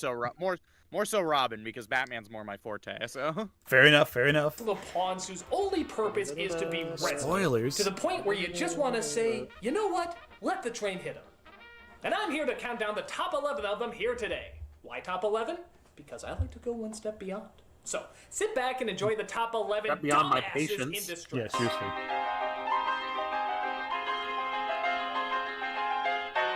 That's us right now. Yeah. yeah. Nice. Oh, that frame rate. I know it slowed down, but still. Number 11. Okay. Mary Jane Watson. Now I'm going mainly by the movies Okay. with this, though I did hear she gets kidnapped a lot in the comics and the cartoon. Yeah, she... So, how many times do you think Mary Jane Watson gets kidnapped in the comics? I'm not sure. I'm not more like okay. Yes, I'll say in terms of the movies. Yes, Mary Jane does get kidnapped a bit, and her kidnapping is in both 2 and 3, as well as 1, like all 3 movies, like are All three. the catalyst for the film's climax. I will grant you that. I don't think she's a dumbass. I don't even think she's a bad character. I never got the hate for the film's version of Mary Jane. I No, think she's same. great. Nor do I, but I always thought that Gwen Stacy in the Amazing Spider-Man duology was better. Agreed. She was. I also Like, love how in I'll the agree- comics there's a scene where Green Goblin kidnaps Mary Jane at the end of this one arc. I think Mark Millar wrote this arc actually. And when Green Goblin takes Mary Jane to the top of the bridge to repeat the Gwen Stacy thing, but Mary Jane is packing heat and just shoots the Green Goblin in the chest and knocks him off the bridge. Yo, that's rad as fuck. Which is just what Mary Jane does in the comics. So Hey, stay ready. You ain't gotta get ready. yeah, exactly. She you know what? She's married to Spider-Man. She knows what she has to get into. She has to defend herself, which means shooting Norman Osborn point blank in the chest. He's fine. Anyway. Yeah, no, she's a good character, and I like some of the struggles she has to go through, like in the movie, that I think were often overlooked by this era of media criticism. 100%. And I think even Kristen Dunst, I think, got a little fed up with how often her character was held hostage also. I remember her saying, like, leading up to Spider-Man 3 filming that, in the script I'm not gonna be held hostage this time. And of course, that was not the case. So I feel like she must have been told she wasn't gonna be the hostage of the film leading up to the script coming out, which I think is reasonable to say. Probably happened. Anyway. She's nice and all, but it's pretty clear she's just there to be the person Peter saves. I mean, let's do a quick count of how many times Peter saves her. 6 times. Yeah. That's 6 times in 3 movies. Some would say 1 is enough, but 6? Hell, one time was actually in a lunchroom. A fucking lunchroom! Are you kidding me? She can't even people eat slip without on somebody shit all having the to time. I save her. wouldn't even just. Yeah, honestly, Doug should be Did you worried think about she was OSHA going to violations. die from that? I will say that slip did look like in those like infomercials when people just like. Are you tired of this happening to you? Does this happen open to a you? cabinet, It's just like Tupperware falls everywhere. They have no hand-eye coordination. Like, oh, Tired of slipping in the There's got to be a better lunchroom? way. Yeah. It's called cleaning your floors. Anyway. Her? We honest to God have to protect her from her own food? Put traffic cones around that apple juice. That wasn't shit her is food that lethal. caused her to slip. How about though. the fact that was the someone reason else's Peter spill. stays away from her is because he's afraid that if the enemies find out who he is, they'll kidnap her? Well, she found out in the second film that she was already in peril 5 times before that point. Hell, after she got together with him, she was only kidnapped once. So I guess in a way that's sort of an improvement. Yeah, The only film okay, where she shall actually we? starts to become a Well, they three-dimensional said that. character That's is in her. basically what was said at the end of Spider-Man 2. Yeah. Like That's the like that's the Mary- climax. Yeah, like that's the whole point of the movie. It's like, look, I'm in danger either way, but I genuinely love you, so I want to stay with you. That's what makes the ending to Spider-Man 2 so damn good. Like 100% agree. That's one of the reasons why it resonates so much. And quite frankly, I mean, here's the thing. I think Spider-Man 3 does a pretty good job with her character, personally, given, like, everything. But, I don't know. Third one. But even then, ironically, people say there was a little too much of her. And that most of the time it was just her bawling out Peter anyway. Oh, don't worry though, she'll be hanging out of a building in a few seconds. I love I mean, she Kristen was going Dunst, through a but lot of man, shit in that movie. I'll give her a bit of slack. Like, Yeah, there's a lot of garbage that happens. She gets fired from her job. Peter doesn't seem to understand her needs. Harry Osborn blackmails her.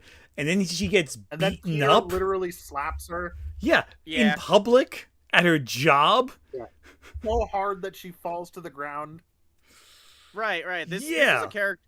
Like again, she was going through a lot of shit, so no wonder she was bawling out Peter. Like, Seriously, he's I don't know. It's pretty clear that like that Doug is like, I don't want to say something that's untrue, but it just seems to and- me like every time a female character criticizes the male character, he treats it as like women complaining.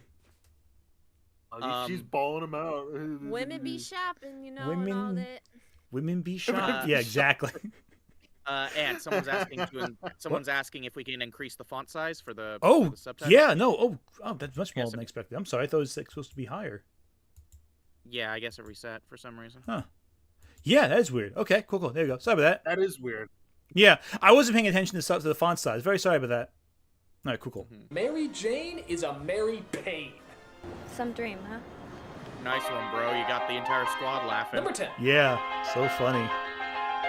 Kaylee from Quest for Camelot. Okay, this chick Go wants off. to be a knight at a time when women aren't allowed to be knights. Well, Wasn't good she? for her. Was she the blind one, or was the male love interest blind? It The was male the love guy. interest was It was the blind guy. one. Okay. Okay. It's been Never years since I've saw seen Quest of of Camelot. so I cannot comment on this. That's We valid. have. It's been I- years since I've seen Quest for Camelot, so I'm a little hazy. So here's the thing about Kaylee. Yes, she gets in trouble a lot, but the character's established to be rather like headstrong, like diving deep to adventure, despite the fact that whether or not she's capable is another story. Yes, it can be a bit repetitious within the film, but I don't think it's a character problem. That's valid, I think. All right, so I can't comment on this one too much, and it sounds like Ash and Kyle, do you have any? Have you seen Quest for Camelot in a while? I'm actually not sure. Not in a long time. All right, so Jazzy, if something happens, I'll let you just take the reins on this one. Going against the norm and happily wanting to be strong. bring my But the only Quest for problem Camelot is she knowledge here. There isn't you go. strong. And I don't mean physically, I mean in any sense. All she ever says the is how point of she's the going to movie. be the world's greatest knight. So that's the point, is that right? Yeah, here's the thing.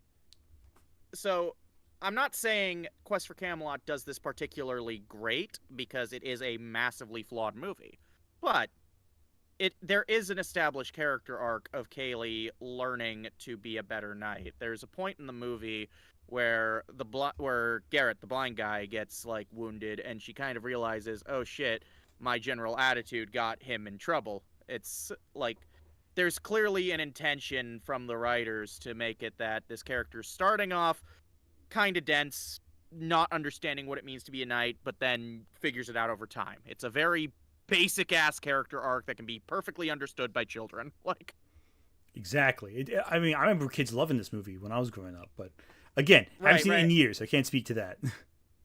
mm-hmm. Wait a second. I just saw the comments say he got upset at the Candyman reboot for making the racism more obvious.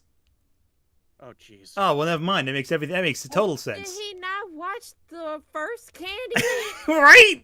It's Where not the subtle. racism was obvious? It's not subtle. We're not talking like something that was like Obvious. tricky or like. God. It's not art house cinema. It's Yeah, yeah. Candyman. It's pretty obvious that it's not hiding the messaging. So Anyway. someone in the chat brought this up, and yeah, Kaylee actually does heal Garrett with plants from the forest, because she kind of slowly learned that the forest has healing properties. So she learns as the movie goes on. She had again, it's nothing great, but it works. Like I see. Also, Jazzy, your GF is saying that this is your wife, her wife. I thought that Oh, wow. no, I think they're saying that I'm their wife. Oh, well, I thought you were having competition with an illustration. I'm sorry. Yeah. I'm sorry. It's a Alive. terrible joke. Anyway, back to this. And yet, every other second, she always has to be rescued by a blind man. A friggin' blind man! He's a badass blind man. Yeah, see, he's awesome. I mean, in Fuck fairness, you, Garrett's though, awesome. Garrett's awesome. that's like some Daredevil shit right there. No, Garrett's amazing. I love him. This is like He's some one of Matt the best- Murdock is blind, but is he really blind kind of nonsense. He's one of the best parts of the movie. Wait, well, here's the thing. He's So, a fan of Avatar: The Last Airbender. Did he not think Toph was badass? yeah. Actually, I think that before- offends me now that I realize that. So here's the thing about Garrett is that yes, he's a badass, but he relies on this bird to help him figure out where the enemies are. It's actually cool. Like during his opening action sequence, the bird flies toward the general direction of where the goon is, and it does a little bird call, and it lets him know, oh, over here. Let me go kick his ass. Which is great. I love that. Mhm. Anyway. Yeah, he's. No, So no. yeah, his blindness doesn't one thing I like about the movie is the fact that Garrett's disability doesn't define him. It's he's just a great character who happens to be blind. So Hey, valid. Anyway, back to this. Well, maybe you could say she was just starting out, and she only got better as time Yes. went on. But no, she gets captured again and has to be saved this time by a chicken. A friggin' chicken! This is ignoring the fact that right before this, she kicked the dude out of the cart. Yeah, I don't recall Like- that happening because I didn't watch the movie in years, but that sounds about right. It sounds like Doug Walker would neglect a few key details of the scene. Right. So she kicked the dude. Yes, she needed the fucking Jaleel White chicken here to cut the bindings. Yes, but All she right, did but most of the Jazzy, work. did you say this is Jaleel White as a chicken? Yes. Okay, maybe that does. Maybe Doug Walker has a point. Look. I'm not saying this movie is particularly great, but I'm saying the general shit he's bitching about, it makes sense in the movie, and she does more than he's giving her credit for. Like I said, right before this very scene, she kicks the dude out of the cart so that she can get free, thanks to the help of Jaleel White, the axe chicken here, and What kind of like, a movie is this where there's a Jaleel White axe chicken? it's great. I'm not doubting that is the problem. This is making me want to rewatch it and not want to rewatch it simultaneously. These both are like these are like two currents hitting me at the same time here. And that's the quest for Camelot experience, Ant. That's fair. Isn't like the villain what's his name, Gary Oldman? Yes, it is Gary Oldman. So Jaleel White undermines Gary Oldman's villain. Yes, that is yes. Yeah, he does. I'm gonna have to rewatch this movie again. This sounds way more entertaining than I remember it being. No, I think it's underrated. Like I don't think it's a masterpiece or anything, but I think it's a lot of fun. Like I'm getting that vibe, honestly. This kind of makes me want. No, I mean I'm half joking a little bit, but I actually do kind of want to revisit this now based on this discussion. Oh, that's one net positive from this conversation, isn't it? If you're put in situations where a blind man and a chicken can do better than you, maybe knighthood again, shouldn't be the your blind first man's a option. badass who was trained by a knight. That's another thing I forgot to mention. can- Garrett was trained by one of the knights of the Round Table. Also, great shot. That is a great shot. Like that Both the a shot and a blind shot. man has to save you, and here he is getting owned right after the Seriously. Oh, anyway. I think of only one time where she saved the blind guy, but that's it. Every other time, Oh, just the it's one just time. her getting captured Just- and yet still oh, yeah, just boasting once. about how she's going to Just be the once. world's greatest knight. Young lady, She doesn't you really boast that definitely much need- about being the world's greatest knight outside the first act. Like, Well, do you think Doug Walker paid attention after the first 5 minutes of the movie? probably not. No, exactly. Career change. My point. Save Camelot. Number 9. Wheelie and Short Round from the Temple of Doom. I Say what you will about I half agree Really? with this. Willie? Why you gotta Yes, group short I round get in you. there?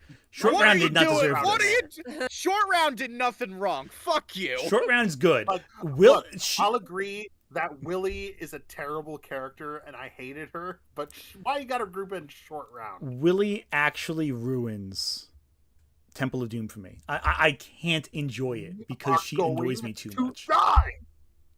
I don't think Willie ruins Temple of Doom for me, but she brings it down substantially. I think the stuff with just Indy and Short Round is good enough to stand on its own. It's Yeah. a dumb movie, but I like it. But yeah, no, I'll agree. Willie sucks. Short Round's great. Short round did not deserve. This is short round slander, and I'm not okay with that. Especially people are saying this is aged really badly, especially after Everything Everywhere All at Once. Yep. I was Yeah. gonna say, Oh, like, yeah. Like time's not yeah. been kind to like. Honestly, if not I were aged Doug well. Walker, yeah. Honestly, I would. If I was Oscar-winning actor, Yeah. Hui Kwan. honestly, if I was Doug Walker, looking back on this video and noticing that the kid I made fun of in my stupid video went on to win an Oscar, I just quit reviewing stuff because I'm clearly bad at it. Yeah, I'd hand in my card at that point, my back credit card at that point. Mm-hmm. Oh yeah, and Spielberg and Kate Capshaw did get married. Yeah. Yes. So Yes, that's one net exactly. positive. Like Spielberg, I get you wanted to put your wife in a movie, but I don't think they were It has married to at be this this point, one. were they? Were they married after Temple? Or they were. I think they were dating at that point, or maybe they weren't. But the point is, like, this is not a very flattering role for her. I'll give him this. At least he gave his wife work, in a major film. Yes, But like, it'd have to be this work though. it'd have to be this Yeah. role. I mean, I know that Lucas was going through a divorce, and it shows with the writing in this film. Like, I just don't like this character. Anyway, I'm gonna hate this The or other agree. Indiana I Jones may movies. agree with Doug Walker with a couple of these bits because I just really do not like Willie and. But they had some kick-ass leading ladies. Marion, awesome. Dr. Agreed. Schneider, awesome. Nazi. That She was Russian she was literally a dominatrix? Nazi. She was literally a Nazi, Doug. The not okay. Oh my god, his face. The look of realizing that he Get just it said a away from Nazi's me. awesome. And just the caption Russian dominatrix in that face. Oh god, this is cursed. Once I'm so again, sorry. Get though, away this from goes me. into the fucking pattern we noticed in the other video where it's like accent woman. That's it. That's all he needs. Well, at least he has a type. Clearly, Russian dominatrixes who can beat him up, which valid is not a bad type. It's just awkward when you always bring it into conversation, Doug. Weird, but still awesome. And then you got Willie, that pain in the ass who never shut the fuck up. We're not sinking! We're She contributes This does hurt me a nothing, little bit, not gonna constantly lie. has to be saved, and all she does is bitch and moan throughout the entire film. Wait a second, Andy! I can't go to Bangkok! I'm a singer! Oh, I need to call my agent. Oh, now that's a lady I want to fight for. The biggest trouble with her is the noise. She's so annoying that Indy would rather make out with naked statues. Hey, at least they're quiet. Hey, I'm right here. But she's not the only one who's a pain in Kali's He's balls. with issues Short Round happening. is also an obnoxious little What? fortune cookie. Fortune. Oh, I don't know if it's mean Yeah, to say. that's some Some racism. Wait a casual minute, racism wait a there. minute. Hang on, Doug. Hang on a second there, buddy. Did you just say fortune cookie? Are you serious? Oh. Oh. And also, that clip he showed was adorable. Come on. Yeah, he's driving a car. He's That a is so badass. cute. Being Short useful. Round was Short Round's a badass. He could drive a car, and he's the one who fucking snapped Indy out of the after the hypnosis. Seriously, like he's carrying both his weight and Kate Capshaw's in this movie, like the whole way.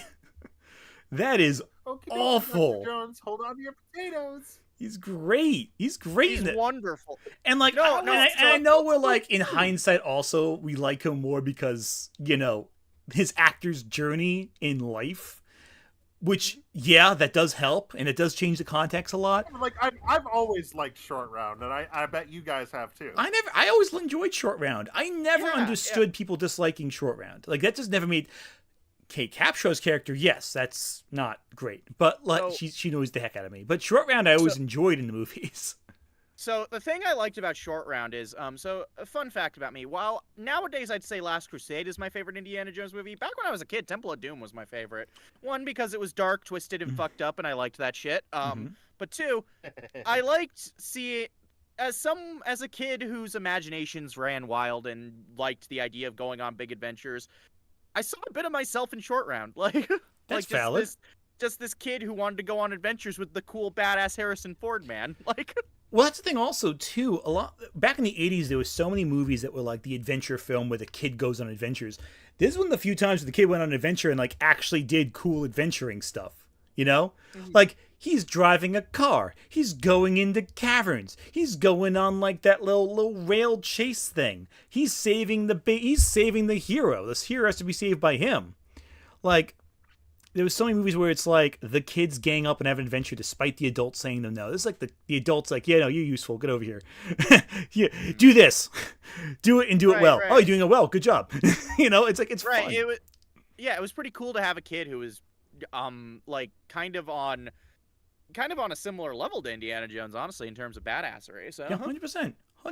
Yeah. No, I don't get how anyone would say Short Round was annoying. But again, I was already like I wasn't born when this movie came out. That is to say, the 80s. So I guess I was born in a less racist time. I don't know. Probably not that much less racist, honestly.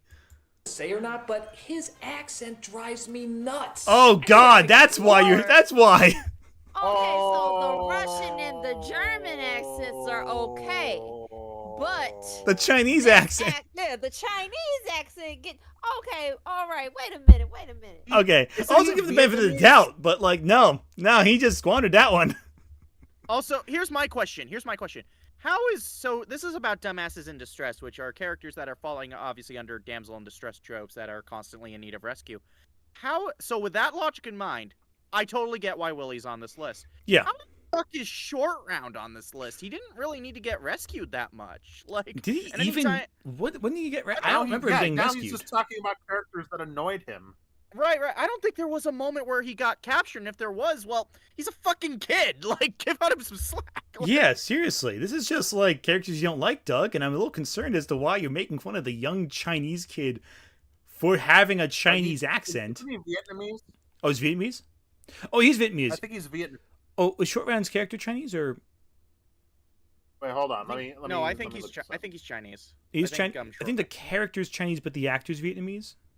I think so. Now, I'm a little. Yes, Huy Quan was born in Saigon, and that's in Vietnam. So yeah. Okay, he's so Vietnamese. Okay, so Quan is Vietnamese. I thought. Let me double check this. Now I feel like I'm doubting myself because it's been a while since I've seen Temple of Doom. So character. But his family is of Chinese descent, though. Yeah. Okay. So he speaks Chinese. That's why I was confused. Okay. Because he speaks Chinese in the movie. That's why I was thrown off. Okay.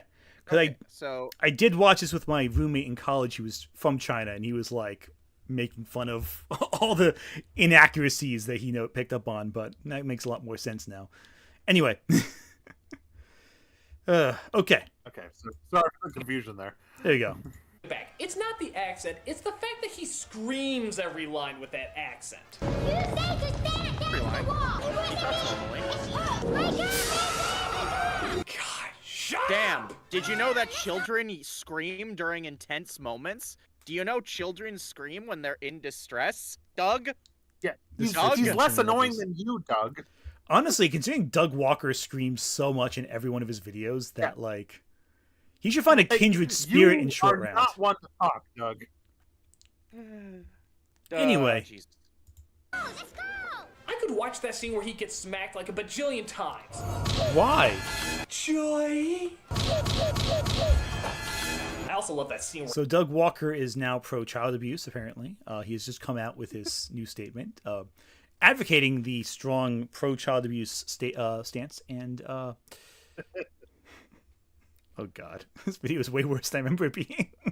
This is so bad. No, I told you this one was bad. I thought this was the light option. Like the palate cleanser. Yeah, some palate So cleanser. This is worse. Like I was saying, if it was just Willie, this would be fine. But no, it's not. they dragged my boy Short Round into this. Okay, let's keep going. he breaks through the bridge. Not very funny. To his credit, he does help Indiana Jones out once in a while, and I guess it is pretty cool that he can. He drive saved a his friggin' life car. Multiple All the time times. he's just being rescued from the bad guys and screaming all the way. Indy, if you honestly think these two are worth dying for, they ain't. Trust me when I say your Willie is not worth saving when she acts like, well, your Willie. You know that. That was an easy joke. Crazy. Okay. All right. Next. Okay. I Give me a just- second. Okay. That was so Alright. bad. That hurt me a lot. Robin. Just about every variation of this No, character. you're wrong. Robin's No. Dick Grayson is the heart of the DC universe. He is the leader of the Teen Titans. Yeah. He's He went on to Nightwing. become goddamn Nightwing. And even if you ignore Dick Grayson, Jason Todd, not a great Robin, but a really great character.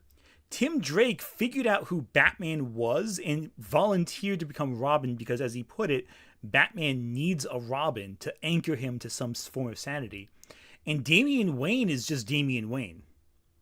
Right. It's like Robin's great. Like, no matter what version, I love Robin. He's like, I always feel like it's such a shame that there's so few Batman movies that have Robin in them, because I feel like Robin always adds, like, to. He was one of the best whatever parts he's of Batman Forever. I'll say this right now. Controversial Yeah, he opinion. was. He was really good in Batman Forever. I do want to ask this. What do y'all think of Carrie Kelly as Robin?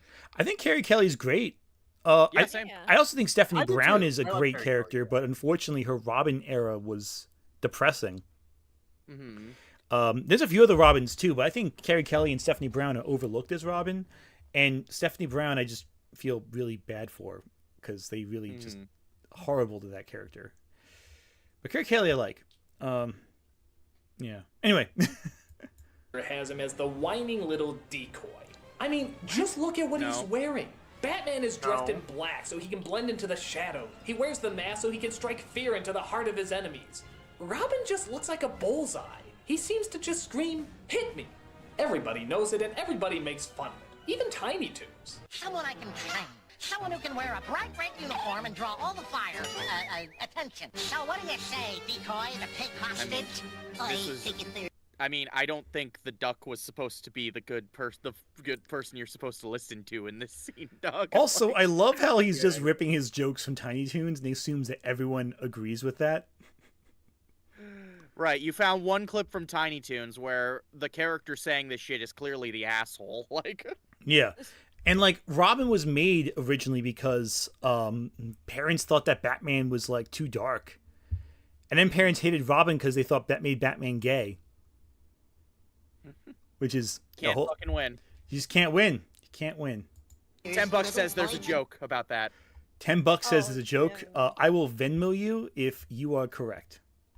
Discussing retirement benefits. It was pretty annoying in the animated series too. He just seemed like that dweeb that was gonna try and great in the represent animated the younger series. hip crowd.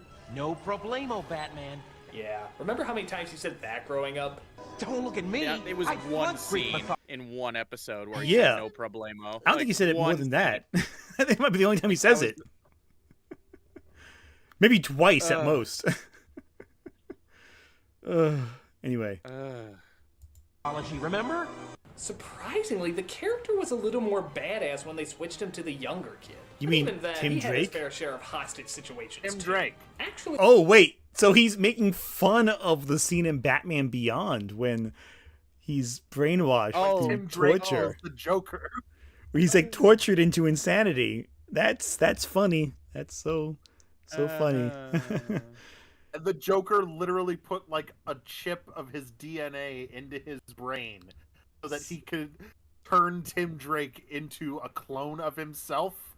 So also, funny. someone pointed this out. Robin's costume is actually based on the what the Flying Graysons wore during shows. Exactly. So it's his family's. It's from that. It's from his family's performances, and like that's more they even apparent. do it- I think I think it's really apparent in the Batman Forever too, where they do that whole. Where Right, I he was wears gonna the say, original Robin costume. They did that very explicitly in the movie that is shown on screen. Yeah, right here, which again is one of the better depictions of Robin. I think. Batman Forever, Batman and Robin, not so much. Batman Forever is pretty solid. I think Batman Forever is just a solid movie. Honestly, it's. I think it's way better than. I like Batman Forever. It's dumb, but I like it. Like, I enjoy it. Then again, I like Riddler and Two-Face in the movie. Everything else is just kind of dry and just blah. I liked Riddler. I didn't like Two-Face too much. I liked Riddler. I liked Batman's arc, and I liked Robin. Like, yeah, and I like "Kiss from a Rose" by Seal. Same. Yeah, it's a great song. If anything we can all agree on, it would be that. Yeah, it's the best. My spouse hates that song so much. I love that She song. can't stand it. I don't know. I don't know. I don't know. I've jokingly played it sometimes just to annoy her, and it's a good song. I have no idea why. I don't know.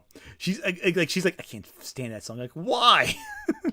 Anyway, it's a great song. Anyway, I could start with that too. Don't start with this. I will go into that song. Anyway. Robin was one of the few things that the movie Batman Forever did. Oh, there we go. Feel the pain that he was going through, and shockingly, even managed to turn that bullfighter cape into a pretty cool costume. It's the only time Robin actually sort of looked classy. But even in that movie, by the end, he had to be rescued 1, 2, 3 times in it the was his entire first third time act. superhero. And It was his first do time. we even need to discuss Batman and Robin? Yeah. How does dialogue go again? I mean, well, he may be the he world's was horny. Yeah. Yeah. most Look, famous I can sidekick, explain but he's all the also problems of one that movie with instance the where fact you that just wanna Robin was say, horny for Poison Ivy. Maybe I Seriously. should let him drop. Holy migraine! Wait! They didn't say it! They didn't say it! Oh, dang. Well, The one time he does. Jazzy. Don't worry, Jazzy. You don't have to Venmo me anything. Your suffering tonight is payment enough. I'm glad. Number 7. Inspector Gadget. What? Yeah, let's ignore that piece of dick movie and what? just focus on the cartoon. Yeah, that's a decent movie too. I'm not Gadget gonna lie. really I pisses enjoyed me it. off because he has all the power in the friggin' world. He's like RoboCop times That's 10. the He has joke. every That is gadget the for joke. every problem. And Like, what always that's ends the up joke, happening? is that Penny would always be the real hero, and Right, that the the guy with all the powers gets kidnapped all the time. That's the Right, gag. the joke is the gag is that Inspector Gadget's a dumbass. Like, You know, you would think that Doug Walker, since he loves comedy and knows the secret of all humor, would get that joke. But I guess his suffering-based humor philosophy makes him impossible for him to get obvious jokes kids get. does he I know. not understand irony? I don't think he understands anything, quite frankly, based on these two videos. Fair. His damn 10-year-old niece always has to save him. That's the joke. Okay, so you Gag. understand. God, why didn't they just give her all the cool little gadgets? Because that's the It joke, was a book and I Doug. watched, but That couldn't is they just the put all that joke. stuff in an intelligent person? In fact, how cool would it be That's if Penny got all the those gadgets? joke. That's the joke. That's the joke, Doug. Why did you give the child robot tits? Wait. I don't want to go back and find out if that's No, accurate. please don't. No, I'm not no, going please to, don't, but please don't. that I do not wanna actually see upsets that me. image ever again. That really upsets me, and it just proves Doug Walker has never understood storytelling.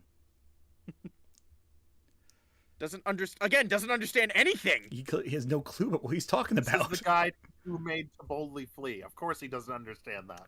But it's amazing seeing it laid out here. It's just amazing seeing everything so clearly in hindsight, right? Like, it's not that this happened over time. It was always here. Anyway. As much as Penny always had to rescue her uncle, it was sort of a strange circle of abductions they had going on. When Inspector Gadget gets in trouble, Penny has to save him. When Penny gets in trouble, Brain has to save her. But when Brain gets in trouble, Corporal Cape Man has to save him. But if Corporal Cape Man gets in trouble, well, the fucking world blows up. Bottom line, just don't rely on this idiot. He's a fucking lemming. That's I the guess he made joke. the show fun Yeah. for kids, but man, someone seriously needs to give this inspector a clue. You can count on It's amazing how a joke for children is too high level for him to figure out. You need a high IQ to understand. Seriously. Lois Lane. Well, you Okay. No. No. Fuck you. No. Fuck off. Fuck all the way off. Lois Lane is one of the most interesting, compelling, You will not Love disrespect interests. Lois Lane. like, It's funny because he mentions like, oh, well, he likes April O'Neil because she's still a fun, like, snarky, sassy character. Hey. But that's also Lois Lane. So is Lois Lane. They're literally just the other side of the same coin. exactly. That's it. One No, just hangs out with turtles and one hangs out with the Kryptonian. Yeah. Right. Actually, one's less strange than the other one. Also, side note, I'm really looking forward to James Gunn's version of Lois Lane. 100%. Cannot wait for that. You can tell it's going to be good. She's gonna be so great. I'm Anyway. so psyched. Not for this, though. No, you can't have a dumbass in distress without mentioning her. And the thing also is, before we continue, is that Lois Lane has had so many iterations over the years that even saying, like, Lois Lane is bad is so short-sighted. This was 2011. There was already, like, how many different Lois Lanes that already existed at this point? Too many to count, man. Yeah. A lot. A lot. A lot of this depends on what version you Oh, there we go. If you go to the older comics, she's just a dimwit who needs rescuing. Black and white show, dimwit. Old cartoon, dimwit. By the time the movies hit, though, she was a little bit more developed and grew much more attitude. The same thing can be said for the animated series, where they turned her into a much more cynical and enjoyable character. But you could make the argument that this only made her worse. What? In the old days, it was just common narrated to just be the reward for the man, and therefore be underdeveloped. But with the movie and the cartoon, they developed her as a tough, no-nonsense person. She would do anything to get the story and was determined to put her all into it. So really, her getting kidnapped all the time doesn't make a whole lot of sense. Didn't he just say that was a plus for April O'Neil? Literally just said this about April. You praise this about April O'Neil. It's the same. It's not even like slightly different. There's like some exceptions. It's like the same. It's the same comment, dude. Oh my god. Lois Lane had Lois Lane had her own comic that ran longer than Wolverine's comic ran.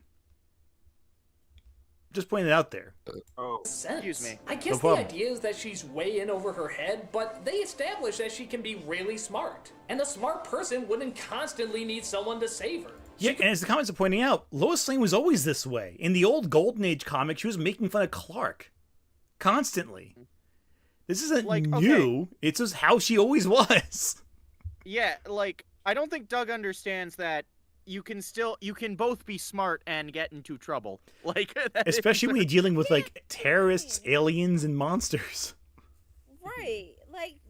Like she always gets captured because she's doing the job that nobody else wants to do. She's going, like he said, she's going above and beyond. So obviously, once she stumbles onto something, they're gonna be like, she should know this. Get her. But if she didn't do it, then you call her boring. What does she do? Exactly. 100%. I've been sitting here trying to figure out his point, and I'm like, what? And again, all these points that he's bringing against Lois Lane, he praises April O'Neil for, but why? I don't get it. And like more than just that, I'm thinking now to like the series My Adventures with Superman, which season 2 comes out in a couple weeks. Just saying. Ant and I were talking about that like when every episode aired. Every talking about single one. Rewatch. I really liked talking about it with him. It was really fun. Oh yeah, I'm going to talk about it again with you right now. Lois Lane in that decides to figure out Clark's identity by throwing herself off a building. Guys, I still need to watch it. Oh, good. Never mind. Well, she does things that are cool, and people made fun of her for it on the internet. Of course. But they were cool, but like, anyway. As soon as Jazzy mentions that, he's like, she does things that are cool. But I think I figured out why he likes April but doesn't like Lois. Is it because of the outfit? Yeah, because April has cleavage. Yeah, because she's not showing it. Yeah, that's probably it. If Lois put on a skin tight suit, then that'd be it. I'm telling you. Well, I'm saying this right now. Lois in My Adventures with Superman wears an extra big jacket, so she goes the opposite direction. She wears the baggiest jacket she could find in that show, just because she knew Doug Walker liked it. She went the opposite direction. She ran from that. Actually, I do love how some of the fan art of Lois Lane would like draw her in progressively bigger jackets to the point where she's like the arms are trailing behind her. Anyway, I really just watch My Adventures with Superman. It's a great show. Could probably take care of herself. By doing this, she becomes less of a character and more of an annoyance. You just want to say, dude, don't go in there. You know what's gonna happen. Take the hint. This also makes her maybe a little bit too reliable on Superman. For someone so smart and independent, she sure is willing to just throw herself for him, isn't she? They even poke fun of how many times Superman rescues her. You just hold on that little lady and you'll be along. Miss Lane. Lane? Lois Lane? The one Superman always saves? Afraid so. That scene's not really making fun of it. It's more like it's more the criminals realizing we hijacked the wrong plane. Lois Lane's on this fucking plane. Exactly. Superman's not far behind. Exactly. Like, oh shit. Oh frick, we're screwed. And right. And that's why she's not worried. She knows Superman will just be there. It's fine. Mm-hmm. It's like effortless for him. Oh my goodness. Anyway. On top of that, she served as the hero's means to interact there with you the go. human world. Lois's job just seemed to be to get caught, and then report on it. I admire later versions for trying to make her more three-dimensional, but maybe that just makes her stupider. What the fuck are you talking about? Used to It doesn't make any sense, his argument. Number 5. We're up to the top 5. Top 5. Jubilee. She's very similar to Robin in that Why do people hate Jubilee so much? Because she's a character who is headstrong and fun, and people hate that in women characters. I always got a kick out of the fact she was a vampire at one point. I just think that's kind of cool. Yeah. I find it kind of funny. I love it, like they just make gags about it in the comics. Anyway, but no, this really annoys me. She was supposed to represent the younger crowd who watched the story, and for a while, she did.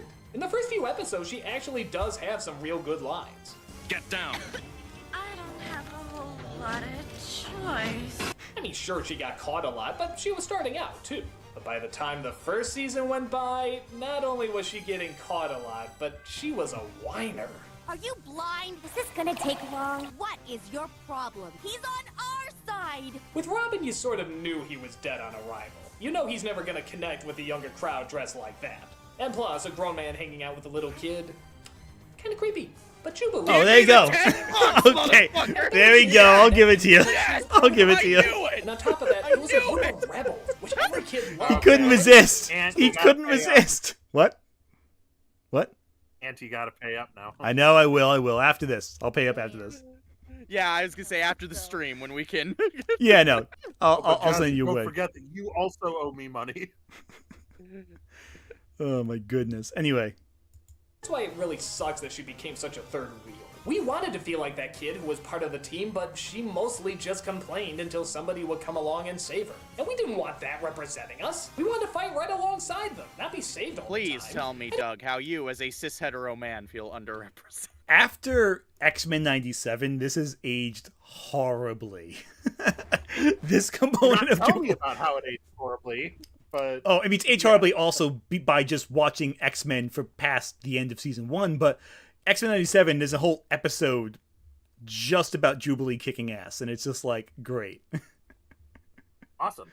It's fantastic. If you haven't watched X-Men 97 yet, do so. It's only 2 episodes left. It's really good. But even without seeing that, Jubilee does this all the time. She's great.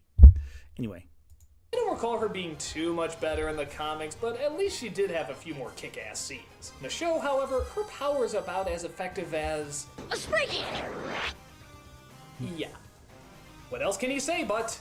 Does a mall baby chili fries? That. Yeah, that was really bad writing. That was a bad line. I'll give him that. Wait, what? Yeah, that was a bad line. I have no defense for that one. That's a bad line. There were some cheesy lines in that cartoon. That was up there. Yeah. Anyway. Yeah. Watch X-Men 97. That's the moral of the story. Scrappy Doo. Yeah, okay. Oh my god. Okay, that's fine. I hate this little turd. Yeah, that's fair. Scooby-Doo's I'll agree. Nephew, cousin, weekend son, I have no idea. But he was annoying as hell. He would always act tough and rush into situations thinking he could save the day. But did he ever get captured? He's the size of an 8-ball. So no. I don't think he ever did get captured. So he's an annoying character, but he doesn't belong on this list. Like I said earlier, he's just picking characters that annoy him. He had to be rescued, though. Yeah, that's the thing. Is like if he was smart about this, he could have done. He's trying to do characters that put themselves in these situations, and Scrappy is literally that.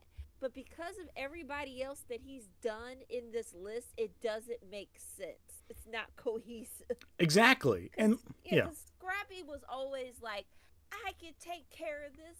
Like, leave it to me, and then rush in, and then someone just picks him up by the collar, like, what is this little runt doing here? And just like toss him over a cliff or something. Exactly. But it's like that would be the point of dumbass in distress, because you're a dumbass, put yourself in that situation. But literally, the rest of this list is just all over the place.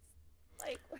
And like a lot of people point this out too, that Velma season 2 is really just taking the Scrappy jokes to like the level of like stupidity. Like, oh boy. Oh god. Yeah, Velma is not a good show at all. But their Scrappy jokes. News, water. Exactly. But their Scrappy jokes have somehow run the Scrappy jokes into the ground. How do you well, do dang. that? Okay, so you're not going to see Velma season 2. So imagine the end of the Scooby Doo movie amped up to 19.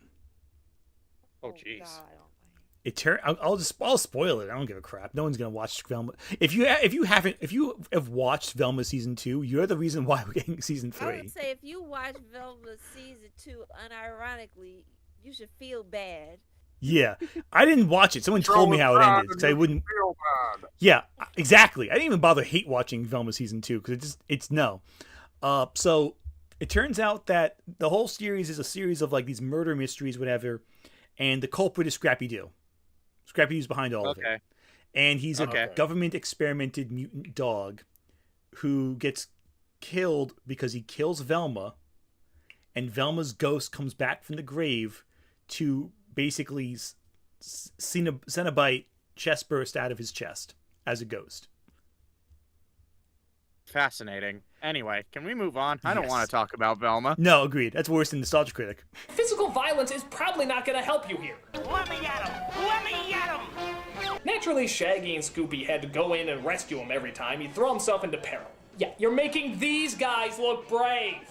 Come on, Hey, Uncle Scooby. Shaggy's only using a fraction of his power. His voice was annoying, the character was annoying, the fact that he never shuts up was He hasn't annoying. become Ultra God, he was Instinct annoying. Shaggy yet. Oh, and did I forget to mention his But annoying how is he a catchphrase? dumbass in distress? He's not exactly in distress. Because say what you will about Scrappy, he was out of the three of them, he was usually the most like, I don't want to say capable, but he was certainly the least distressed. Right? Yeah. The others were way more stressed out. Like this is just a bad collection of characters. It's like we don't know what his definition has been going all over the place. So it's like what do you describe as in distress? What do you describe as like a dumbass? I don't think he knows what he's talking about. I don't think he knows what he's talking about. Like what do you mean? Oh God. Anyway. Oh God! First the Pound Puppies movie, now this? When are you gonna learn that catchphrase isn't gonna catch on? Scrappy Dappy Doo! If I ever see a dog like him crossing the street, I'm stepping on the gas. Because the sooner I can eradicate this little bitch from being anybody else's problem... runs over puppies. So what do we learn about Doug Walker today? We've learned that he loves underage girls, wants to kill the animals, and sees the people of the Middle East as exotic as fish. Oh, and wants to stalk Daphne. Yeah. So this is just a bad day to learn about Doug Walker, I guess. Yeah, very bad day. And we kept watching him.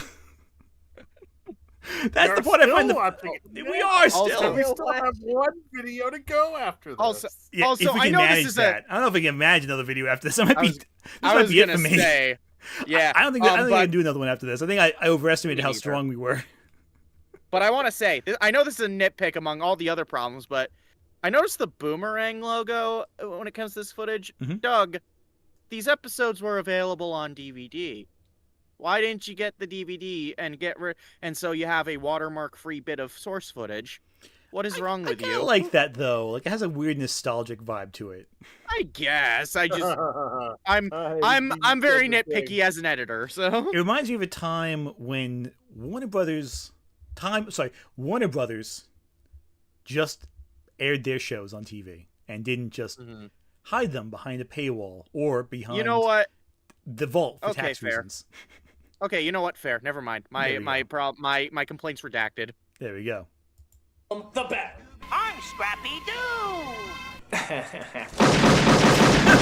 Animal violence is funny. Number 3. Doug Walker shoots puppies. Seriously. Jar Jar Binks. As if I even need to go into much detail. He cemented himself as one of the most annoying characters in all of cinema. Okay, but on top of that, he always has to... Was he in... Oh, wait, I think he's about to say... Oh, great shot to pause Great shot.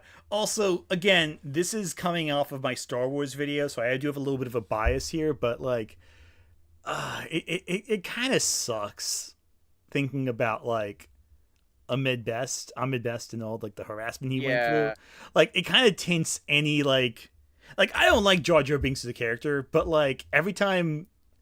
Like, this character got so much hate Like, Okay. I'm going to do something interesting on the internet. I'm going to put up a light defense for Jar Jar Binks. Not in the Phantom Menace, because the Clone Wars actually made this character kind of work. as in Attack of the Clones or the Clone Wars TV series? The Clone Wars TV show. Okay, good. Yeah, agreed. Because they actually had him like show some genuine resourcefulness, and he could be a bit of a badass sometimes despite his clumsiness. So so I feel like this is another instance where later media made this video age like milk. So yeah, agreed. And plus, like, Jar Jar Binks he's never in distress. right, he's screaming and running around a lot, but by the end he leads an army. So yeah, he doesn't need let me rephrase that. He's in distress all the time. He's not in need of saving, is what I'm saying. Is what I should be saying. It's like we've lost track of this whole. His biggest crime is he's a fucking idiot. Like, yeah, he's a dumbass, but not a dumbass in distress. Like, yeah, what's even the point of this? Like, how many of these characters have actually been in distress? Like, Jubilee regularly saves herself. Scrappy's not in distress. Jar Jar Binks doesn't have to be rescued. Lois Lane's not a dumbass. Robin is arguably one of the most accomplished superheroes in the DC universe. What is going on here? What's the thesis of this video? This is a bad list. Yeah, it's like half of these just don't apply. There's like no central unifying theme. That's the thing. Like, we don't know what his criteria is. I don't think he knows, other than, wow, this really annoyed me in this movie when this character kept having to do this. That's what I'm gonna put down. Like, it doesn't make any sense. And I even like, I want to work on something about like different analog horror series that I like and that I don't like. And literally, I made a list of criteria of what I'm looking for when I consider it to be good. So I'm not just like, oh, well, I like this one. Yeah, it's neat. Here's what I think. Simple things. Here's what I think about what happened in regards to this video. I think he wanted to make a top 11 most annoying characters list, but then realized that this would be around the time where people were becoming a bit aware of YouTube's algorithm. So, like, I think he was aware that that would be a very generic video to do. So he named it Dumbasses in Distress to kind of give it a bit of flair, but didn't set up rules for what that means. Agreed. And I only chose this particular video because I remember what number 1 was. I won't say what number 1 is in case you forgot, but I remember what number 1 was, and that's the reason I chose this list. I remember, and it is the most vanilla pick. It is the most vanilla 2011 choice possible, and I will let you all, if you forgot what it is, don't say it. If you've seen it, don't say it in the comments. I want them to be surprised with the most vanilla choice in this list. Let's see how it goes. To have his ass saved as well. Even when they first meet him, they have to rescue him from something. That's a good introduction. I mean, they're in the middle of a war zone. Yeah, seriously. What's this? A local. I think the most I've ever seen him do in these movies is lead them to where the underwater city is. That's it. He Everything led them else to the is city. either getting Okay, I himself can't in believe you're trouble making me or put up a getting defense other for people. Jar Jar, but yeah, he led them to the city. He got to lead an army.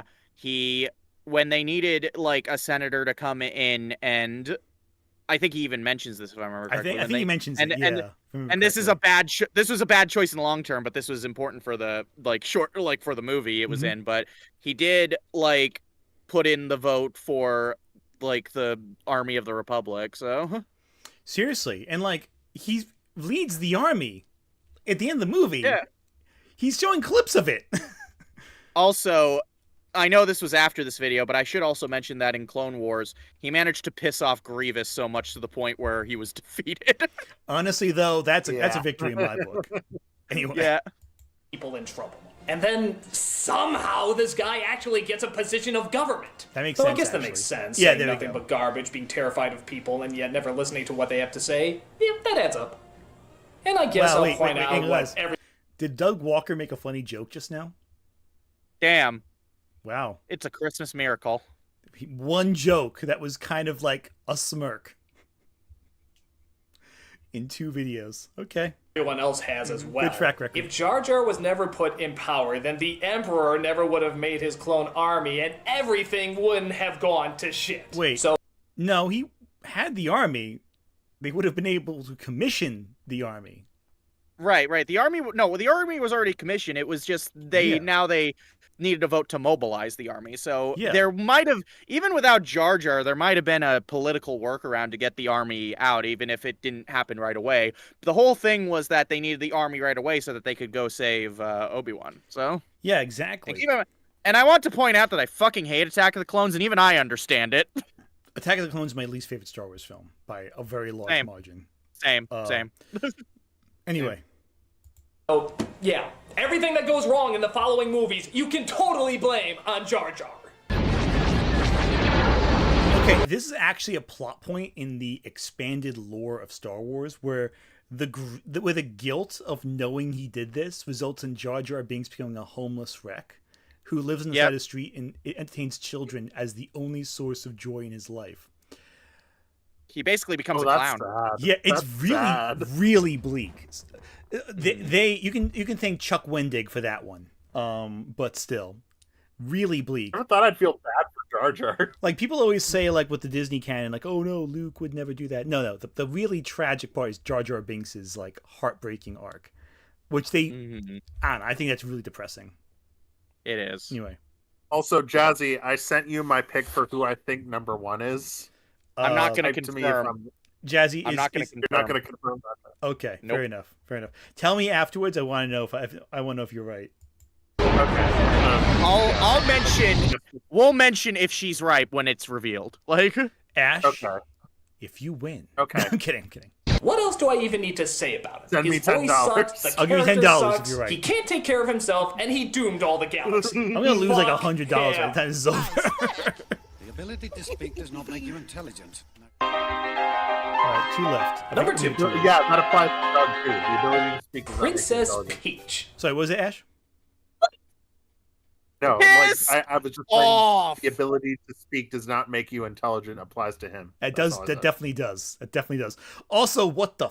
Okay, so piss off. Does anyone know if Doug Walker was one of the people who were upset that Princess Peach wore pants in the Mario Brothers movie?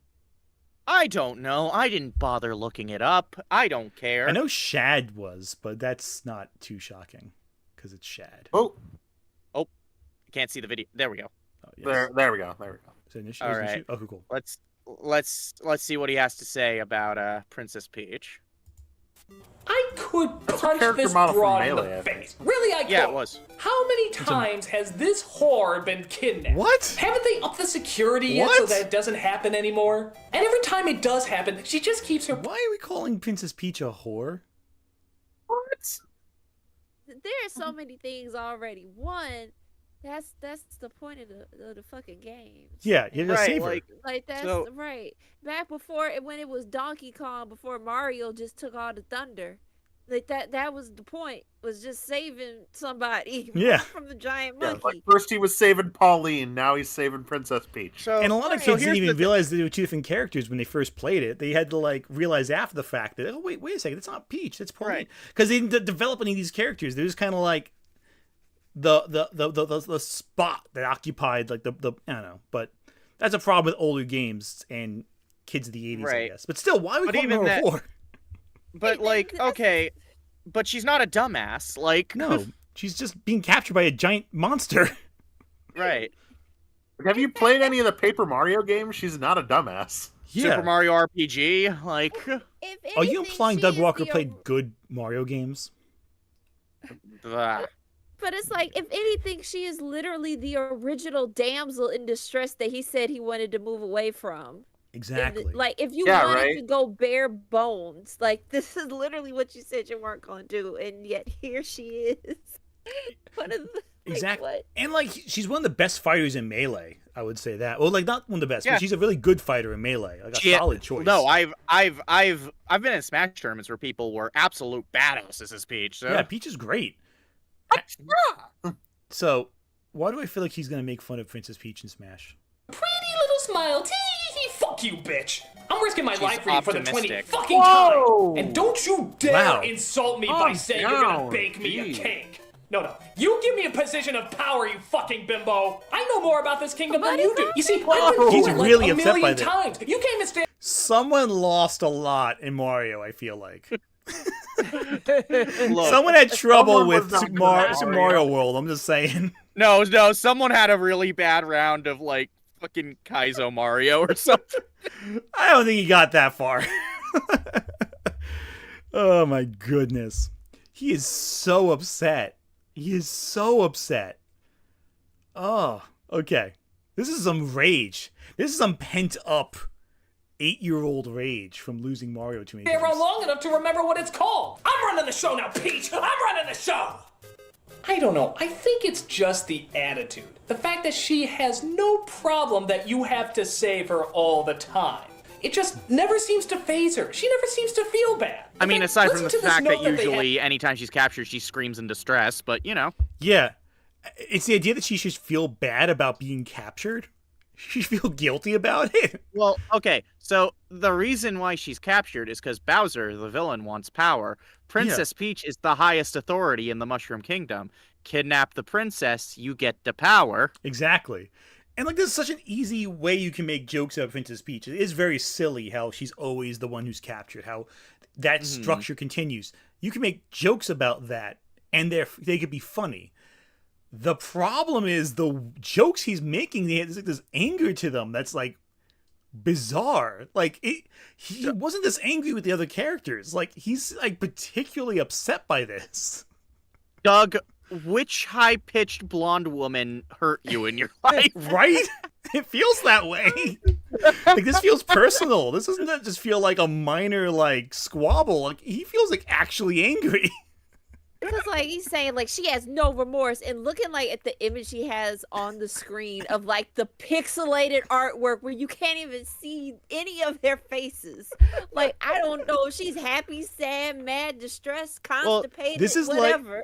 like that one Lily Orchard clip where it's like the most threatening image like ever, and it's just Peridot and like like you know what I'm talking about, where it's like, this is the most threatening let me see if we can get that open.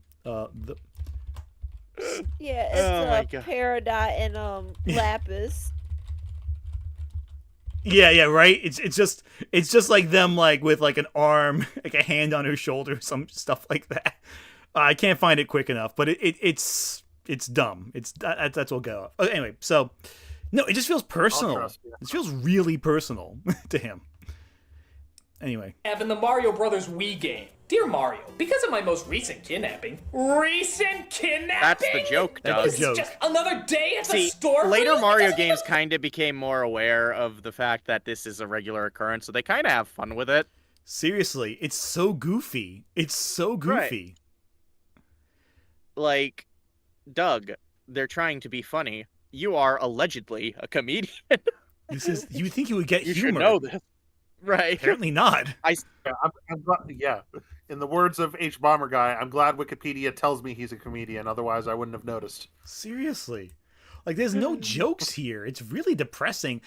Again, it's staggering because I haven't seen these videos in like years and years and years. I remember thinking they were funny when I was like a teen. I think, Yeah, exactly. Because you were a dumbass child. Exactly. That's why I said earlier, like, high school to college age is probably or middle school to high school age is around the ideal age to watch Nostalgia Critic, because that's your sense of humor is not fully developed, and you'll find the screaming angry man funny just on virtue of being the screaming angry man. Exactly. And, you know, having watched the Lily Orchard videos and other bad videos recently with the Star Wars stuff, it's the same thing. We were saying before, like, Red Letter Media was like the origin of the entitled, like, it's all here too. It's the same thing. It's nothing all the ever same. changes. It's just different iterations of the same core thing, day in and day out for years. Time is a circle. It keeps looping back to the same central point, and we never get past it. I'm having a full-blown existential crisis from this video. All right, let's keep the crisis going then. All right, let's do it. Let's suffer more.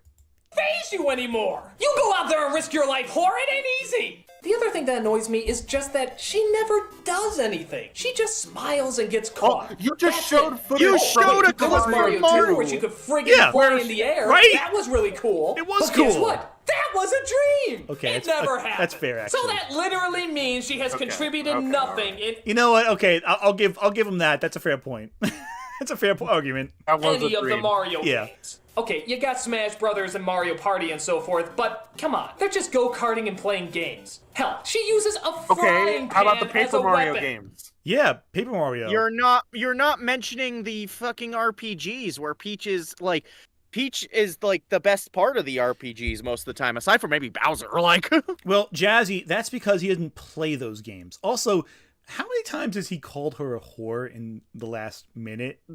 There is a lot of there's a lot of yikes in this particular really gendered insults here. Like he's really angry. It really came from the heart here. This is like heartfelt rage. This isn't even like ordinary levels of rage. This is like he's actually really upset. And like, and here's the thing. I remember around the time, sometime after, like Doug's admitted to not be like at the time not being really familiar with video games, and it's like this isn't a subject he tackles, and it's like, then why are you putting it here? This is clearly a subject you are not familiar with. So like, wait, he wasn't even familiar with games? No. So then where's this rage coming from? Like where's the I anger? don't fucking know, Ant. Like you said, probably like when he was 8 or 9, he lost so bad in Mario. It's just resentment has built up, and now at this moment he is able to let it out. Like this is an open therapy session. Then blame level 1 and 2 of Mario. No. See, this is why this is what I warned my roommate Mario Party would do to people. This is the rate. This is, in fairness, though, this is not even a fraction of the rage you feel in Mario Party. This is about first level of Mario Party rage. He hasn't gone far enough yet. That's how you know he's never played Mario Party. He's not angry enough yet. A frying pan and her butt. These are what women in the 40s use as weapons. Are you Look, not if it's effective. Look, if my ass could be a weapon, I'd use it. Like, just saying. I'd like to also point out this was 1 year after Tangled. So frying pans. Who knew? Frying pans are badass. Frying pans are great.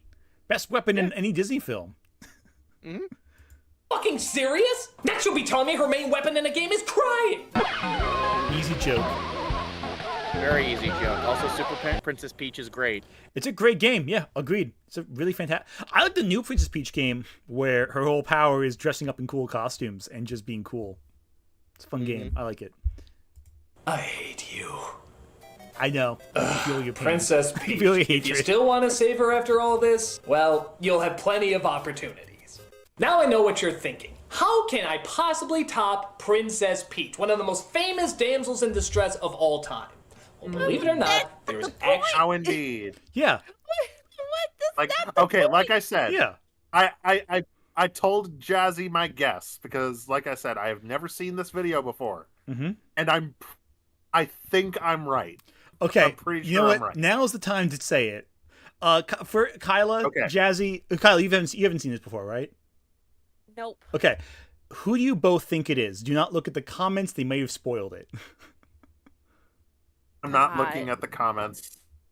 Oh God! And- At this point, I don't know because I'm still on the. How could I have picked the most famous damsel in distress? I thought you weren't doing that shit. Okay. What Yeah. are we doing? So- There's no rules in this list. there's no guidelines. talking. You're thinking short about it. About irritating people in distress. Mm-hmm. There is no better candidate than Bella Swan. You think Bella Swan? Okay, Kyla, do you agree with this I do assumption? think that it is Bella Swan. I could see him doing that too, considering when this was made. Mm-hmm. Yeah, like Twilight was a very easy target, so yeah, I think it's Bella Swan. Okay, Kyla, do you agree with this? Do you have an alternative choice? I can't think of anything, but that sounds the most plausible. All right. I'm probably gonna hook on to Bella Swan too. So just to add some extra weight to this decision, if you get this right, you will get $10. This goes for Kyla too. Are you gonna I will We think you get guess? $10 richer. Yes. Yes, I am sticking with it. Sticking with it, Kyla? Second guessing? Nope, locked in. Okay. Let's see if... Final answer. Final answer. All right. Actually, one worse. Who could it possibly be? Let's take a look. And the absolute biggest dumbass in distress is... Bella. Yeah, from you're Twilight. right. Yeah. This has to be the most selfish, male-dependent, uncaring, manipulative, self-centered, pretentious, idiotic, whining little bitch bag you will ever see in your entire life. And again, there's some personal rage here, I feel like. What? Do you ever What see... woman hurt you, Doug? Did you... Okay, this is a question. I actually do remember this one. Did you ever see his movie reviews where he, like, out of character reacted to movies that just came out? Yes, and I did see his ones for the Breaking Dawn. Yes, you know what I'm talking about, right? Yeah, because keep in mind context, when this came out, Eclipse was the newest movie, so... Yeah, so this is pre his Breaking Dawn Part 1, like, rage video. Where he raged that the movie talked about abortion. And look, I have issues with that in that movie too, but it's entirely for different reasons. If I remember correctly, and I could be wrong, because again, I was wrong with this video, clearly. I revisited it for forcing you guys to watch it. I recall the rage was about forcing Bella to get an abortion. Was about what? About forcing Bella to get an abortion in the movie. What? Which seems like counter to like the usual misogyny we're seeing from these videos so far. Yeah. Like taking away the choice, but that's a whole other discussion. That's a whole other discussion. Anyway. Right, right. No. Yeah. I'll just say that I'm going off memory also. I might be sanitizing it in memory. I'm not sure. Right. I think his problem with the abortion thing and Breaking Down Part 1 is that it was just mentioned at all. Well, my problem is purely execution based, so. Oh, yeah, same. I think Twilight is really dumb. In general. Right. I enjoy elements of it, but I think it's really goofy. Mm-hmm. I'm seeing the comments saying he's getting angry about Edward not using a condom either. So, well, we at least that's one positive, I guess, for Doug Walker is that he's pro-choice. I guess maybe I don't know. Pro-contraceptions, maybe I don't know. I'm trying to find positives here. Be too bad character. It'd be very, very interesting if it was intentional. But it's not. Bella is supposed to represent the everyday teenage girl. If that's the case, then the story she is a dumbass and she does get in trouble in these movies, so I guess it counts. But it's a very vanilla choice. Very vanilla. I would say he's wrong right there because she doesn't it's so vanilla that I guessed it. What are you saying, Kyle? I'm sorry. But he's wrong there too because it's like she doesn't represent the average teenage girl. She represents Stephanie Meyer. Exactly. Right. Specifically Stephanie Meyer.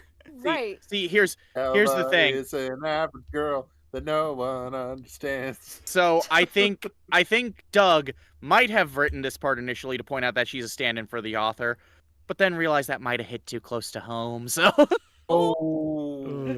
Yeah, it's valid. That's fair. Anyway. Okay, let's finish fucking off monster. Let's get through this. She thinks she's tortured even though really she has no problems. She gets a crush on a boy and decides she wants to marry him, even though she's not even out of high school yet. She wants to be turned into a vampire, which everyone has said is throwing her life away. Doug Walker But on of course, Twilight. She actually didn't want to marry him initially. She was pretty adamant for most of Eclipse on not marrying him. So. Exactly, yeah. I think it's more apparent in the book, too. In the movie, it's kind of like... Again, the book is really Stephanie Meyer's unfiltered feelings, essentially. Right. And it's weird that I know more about this franchise I hate than the person who's talking about it on a video that's presumably monetized, but... That came out around the time it was airing, and thus had a stronger memory of it than I do in 2024. Yeah. Yeah. Okay. Lightning age of 17, she already knows exactly what she wants. Aren't you glad you followed through with every bright idea you had at 17? Aren't you glad you totally committed to something that you knew you could never make a mistake on at that age? Oh yeah, 17! Nobody ever fucks up at that age! The boyfriend tries to leave her so that he can save her, but she constantly keeps throwing herself off cliffs and putting herself in danger just so he can notice her. Good fucking God. That's right, girls. If your boyfriend leaves you, do exactly this. I assure you it won't backfire in the least. Sure, you might be dead, but that'll teach him. She then gets... Yeah, okay, that's a valid criticism. That's fair. Yeah. That's fair. Yeah, that's yeah. valid. It's just bad writing. Yeah. Terrible character. I agree. Bad writing. Wow, yeah. You're so brave for pointing that out, Doug. But also, like, everyone said that. Right, Every like, single person said this. He's just echoing shit people were saying at the time, and even say now. It's such a.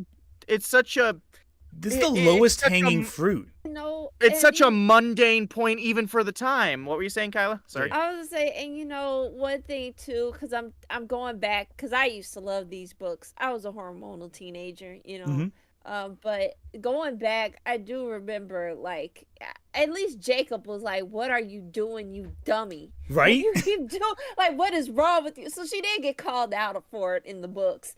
I can't remember if he, like, explicitly did it in the movie, but in the books, he was just like, "What is wrong with you? Stop doing this."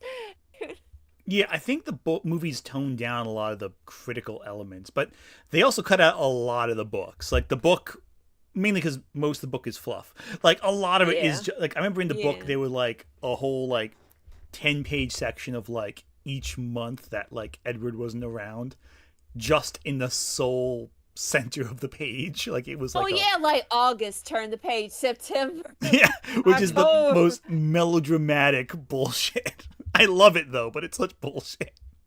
Like, it's so over the top and so, like, melodramatic, which is just the epiphany of Stephanie Meyer's style of writing, which I think in some ways makes me nostalgic for that, because it is so shameless and how goofy it is, but I digress. I think I have the books on my shelf somewhere, which is, would be, you know, anyway. Gets another boy involved who actually seems supportive and attentive, but she dumps him because the other guy looks at her weird. And by God, how can she turn down a guy with no personality that just looks at her weird? I mean, he's Again, Batman, one of those so. brilliant choices you make at 17. So now a whole war is going on. I am all glad that because both of Robert her. Pattinson and Kristen Stewart have moved on to bigger and better things. Yeah, Kristen Stewart has become, like, a gay icon very quickly. I still need to see Love Lies Bleeding. That looks so good. I haven't seen it either, but it looks incredible. And you've all seen Underwater, right? No. I've seen bits and pieces of it. Love that movie. That was one of the last films my spouse and I saw before the lockdown started, and adore it. We weren't married at the time, but, like, it's so good.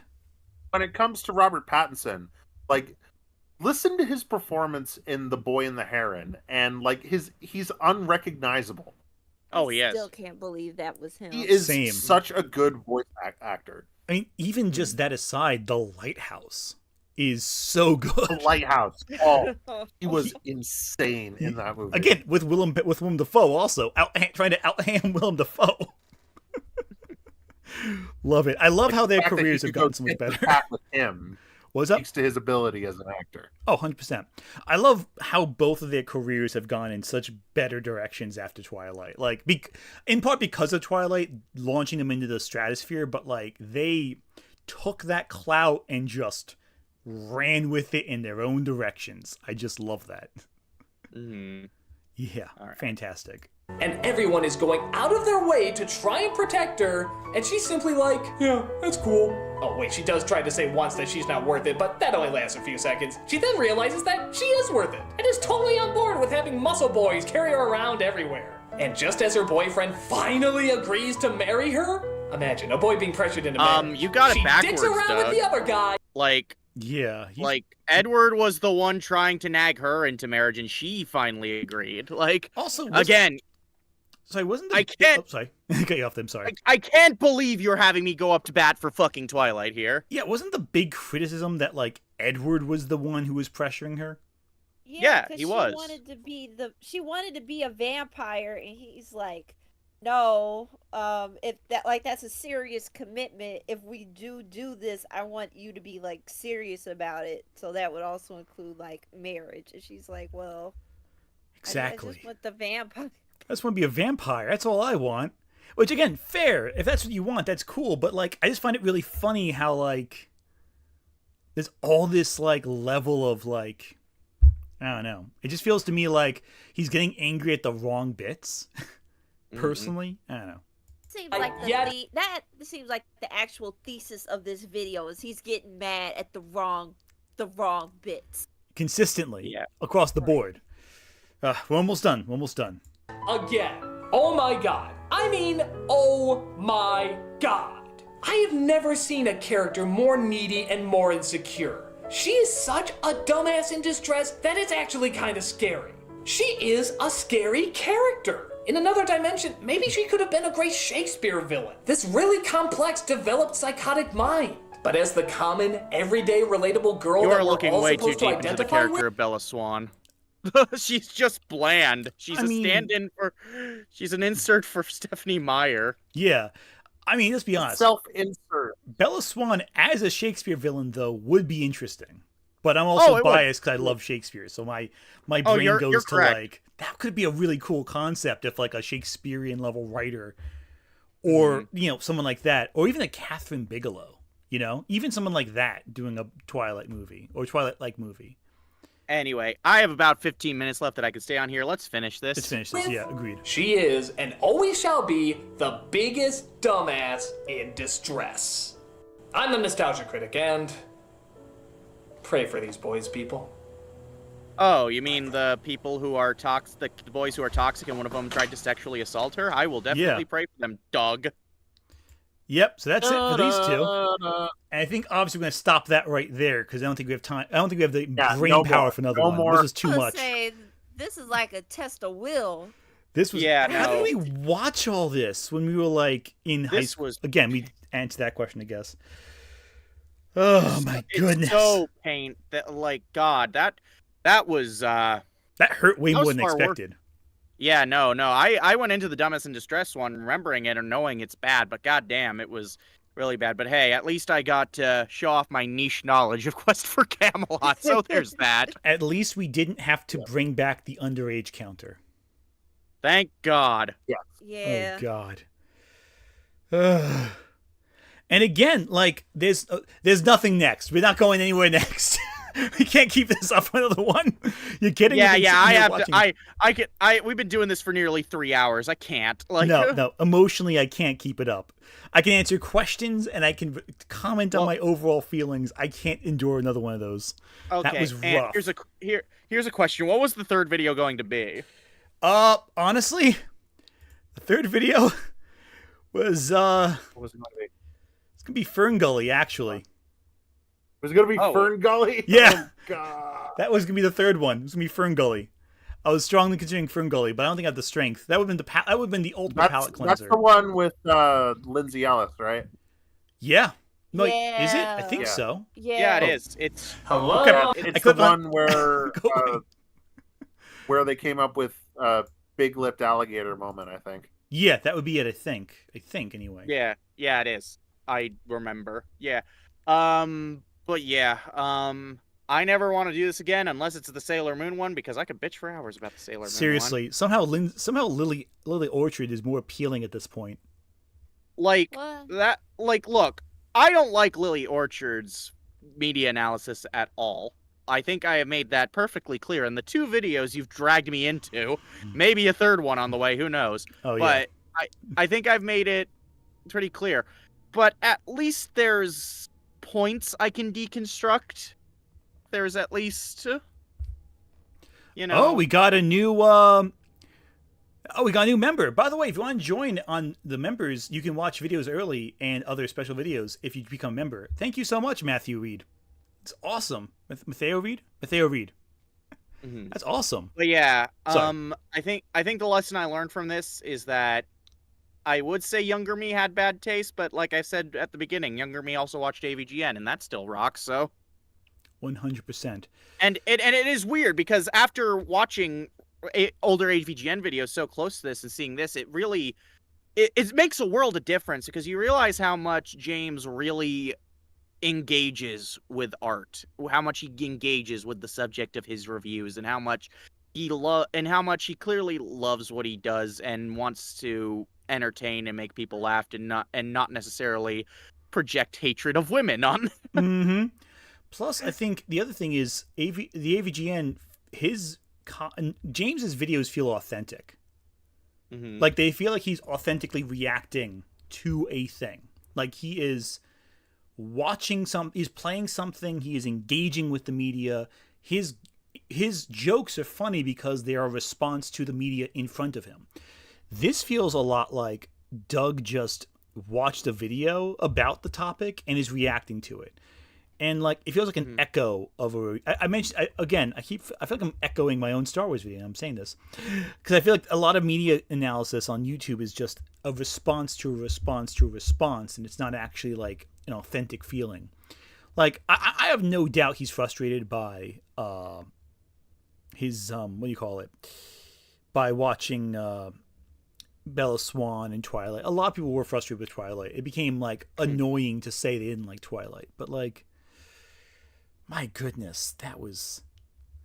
And again, the short round thing, I keep going back to that. That was a common reaction to short round at the time, which is bizarre in hindsight because, you know, didn't do anything particularly bad. But there was a lot of that. I think it was just kid actor annoying because there was a lot of that. If you look back at old reviewer stuff, it was just, there's a kid in this movie, automatically annoying. To leave the kid out of it, and it's like, wait, what? 100%. And I'm seeing in the comments some discussion about both Lily Orchard's accusations and the Doug Walker Drew Wario story. In both cases, I fully believe the victims in this situation. I also am not qualified enough to discuss that in any meaningful capacity. Right. I just want to say, when I say I think one's worse than the other, I'm talking purely on how they write reviews. Like, yeah, I'm not qualified enough to discuss either really serious discussion. A, because I don't know enough about both situations, and B, because while I do by default believe the victims coming forward, I also don't really want to discuss it. like it's not a thing I really feel comfortable. Like, I'm not a reporter. I'm not here to discuss like actual pain real people have gone through. And I'm not going to exploit real victims for like clout on YouTube. I think that's distasteful. So if you're looking for discussion on that, I'm not the person to talk to. Do know I believe the victims who come forward, though, and that they're both awful. It's not a competition to see who's worse. They're both bad. Yeah, no, they're but like I said, the reason why I think I disliked my experiences watching Doug's reviews more than Lily's is because, again, at least with Lily's, there were arguments to deconstruct. They were really bad arguments, and I think they are poorly framed, but at least there was something there, you know? With this, it was just surface level talking about media and characters you either find attractive or annoying and just losing the point. Though I will say, both Lily and Doug are very good at not keeping their point consistent. Agreed. Yeah. And I'll say this too, Lily is fascinating to me. Like, her points are so bizarre that they're so baffling and so weird and so wonky that at least they're worth discussing. Doug's are primarily really superficial. Again, this is a major point for me as a critic myself, watching these videos and learning in some ways. But I can also see why I grew past these really quickly, because these observations are so superficial and so bland. Like, that's the thing. They're bland. They're boring opinions. Yeah. It's just the same milquetoast stuff, and it's inconsistent because he doesn't know how to expand upon the basic. Like, if you want to make the basic argument or the basic take, can you expand upon it through your own unique lens? Mm-hmm. He can't. He has no unique lens. He's just a white guy, and I'm a white guy too. But like, he is the whitest white guy. Is the best way of putting it. He's white bread. His opinions are boring. I also see comments saying, you know, these are older videos. They don't necessarily reflect where his video quality today. I disagree, honestly, because I feel like more recent, like from when I stopped watching, the more recent NC videos only made the problems worse. Yeah, they don't feel that different to me compared to what I see now. It's just better camera quality. And even then, maybe maybe worse lighting. Like I've seen some of the lighting, he looks washed out in those images. Right, and then he likes inserting green screen everywhere, and it's really, really, really bad green screen. Seriously. Yeah. Also, I'm seeing some discussion about Mars Girl and Juwario. She had no idea about Juwario, so and there is no blame on her fault with any of Yeah, this. she made a whole video about that. when Yeah, it multiple. happened. Like, yeah. Like, So I would just, if you are concerned, just go to her channel. It's probably still up. yeah, and A she can whole, explain it like- better than I can. But she's not a. She didn't side with him at all. Yeah, no, she didn't. No. Not in the least. And again, someone who's matured and developed her content better since all this. Anyway, I'm sorry. Yeah, this is going on for too long. I know everyone has to. Yeah, I need to. Yeah. I need to get going. So let's do some last final thoughts, and then we'll just shut the stream down. Quick final thoughts. Ash, you want to go first? Quick final thoughts. I don't really have much. I mean, I know I've been relatively quiet throughout this entire stream, aside from the odd snarky comment. I mean, what else can I say? Remember at the beginning of the stream, I said we grew up, he didn't, and I think it's pretty evident that as we were watching this, like, yeah, we grew up, he didn't. Yeah, that's the best way of putting it.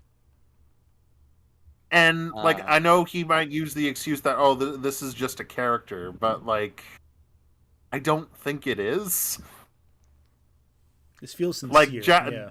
You guys were saying this earlier in the stream, like, it blurs the line. Like, where does the character end and the person who plays the character begin? As far as my final thoughts, I'm noticing a comment from Crimson Vision saying apparently in his Disney-cember for Nimona, he said he was disappointed that the movie was a trans allegory and wasn't more vague, and as an actual no, and let me just say, if that's true, I think that reflects all the problems with Doug in the past, in the present, and will continue to reflect in the future. He will never change and thinks his media opinions have some importance. They don't. And quite frankly, Doug, you are not the right person to talk about Nimona's strength as a trans allegory. Fuck you. Oh. Well, I think what I just got from this, and I guess that proves it too, is that this man is really just scatterbrained. I just don't understand, like, how, and I don't think he understands how to format his ideas or expand upon them beyond the surface, beyond the basic. And if you want to go that route, you have to add in something else, or else you end up like this, where you don't contribute anything unique to any of this. It's like, what was the point? There is no point. And even if there was a point, you don't know it. So we're left scrambling to find one. Just all I can feel is just depressed. Honestly, I just feel bummed out from this whole discussion. I mean, I enjoy talking to all you guys, but like this was depressing. Well, I will say, if anything, I got $10 out of it. This is true, and you will get that $10. Just send me your Venmos later, and I'll send it your way. Yeah, I'll do that. Oh my goodness, that is ridiculous. Anyway, thank you all so much for joining us. Quick, where can they find you if they enjoyed? I tagged your YouTubes and Ash's Twitter in the description. Anyone else can find you guys? You can find me at. You go first, Jazzy. I was gonna say, you can find me at Lady Jazzington on Twitter. That's about it. But yes, you could. My YouTube is tagged in the description, so I mostly just do shit posts. I've been doing a lot of shorts and live streams and so forth. And sometimes those shorts make fun of media, and even though I usually do them in minute-long bursts, I hope I'm doing a better job engaging with it than Doug Walker. Yeah. All right, Kyla? Oh, yeah. So you can find me at Kyla T pretty much anywhere. Instagram, TikTok while it's still up. My Twitter's kind of dead, but I'm on Blue Sky. But yeah, I got a video in the works and then another one. And yeah, I got some stuff. I had a bit of a health thing pop up So I'm kind of behind, but I'm catching back up. So. Okay. And as for me, I am mostly on Twitter. You can find me at Ashy Groovy, where I post about Evil Dead and stuff. Fair enough, fair enough. All right, and if you're on that channel, you know where to find me. So, thank you all so much for joining us. You all got to get out of here, so I'm just going to end this stream right now.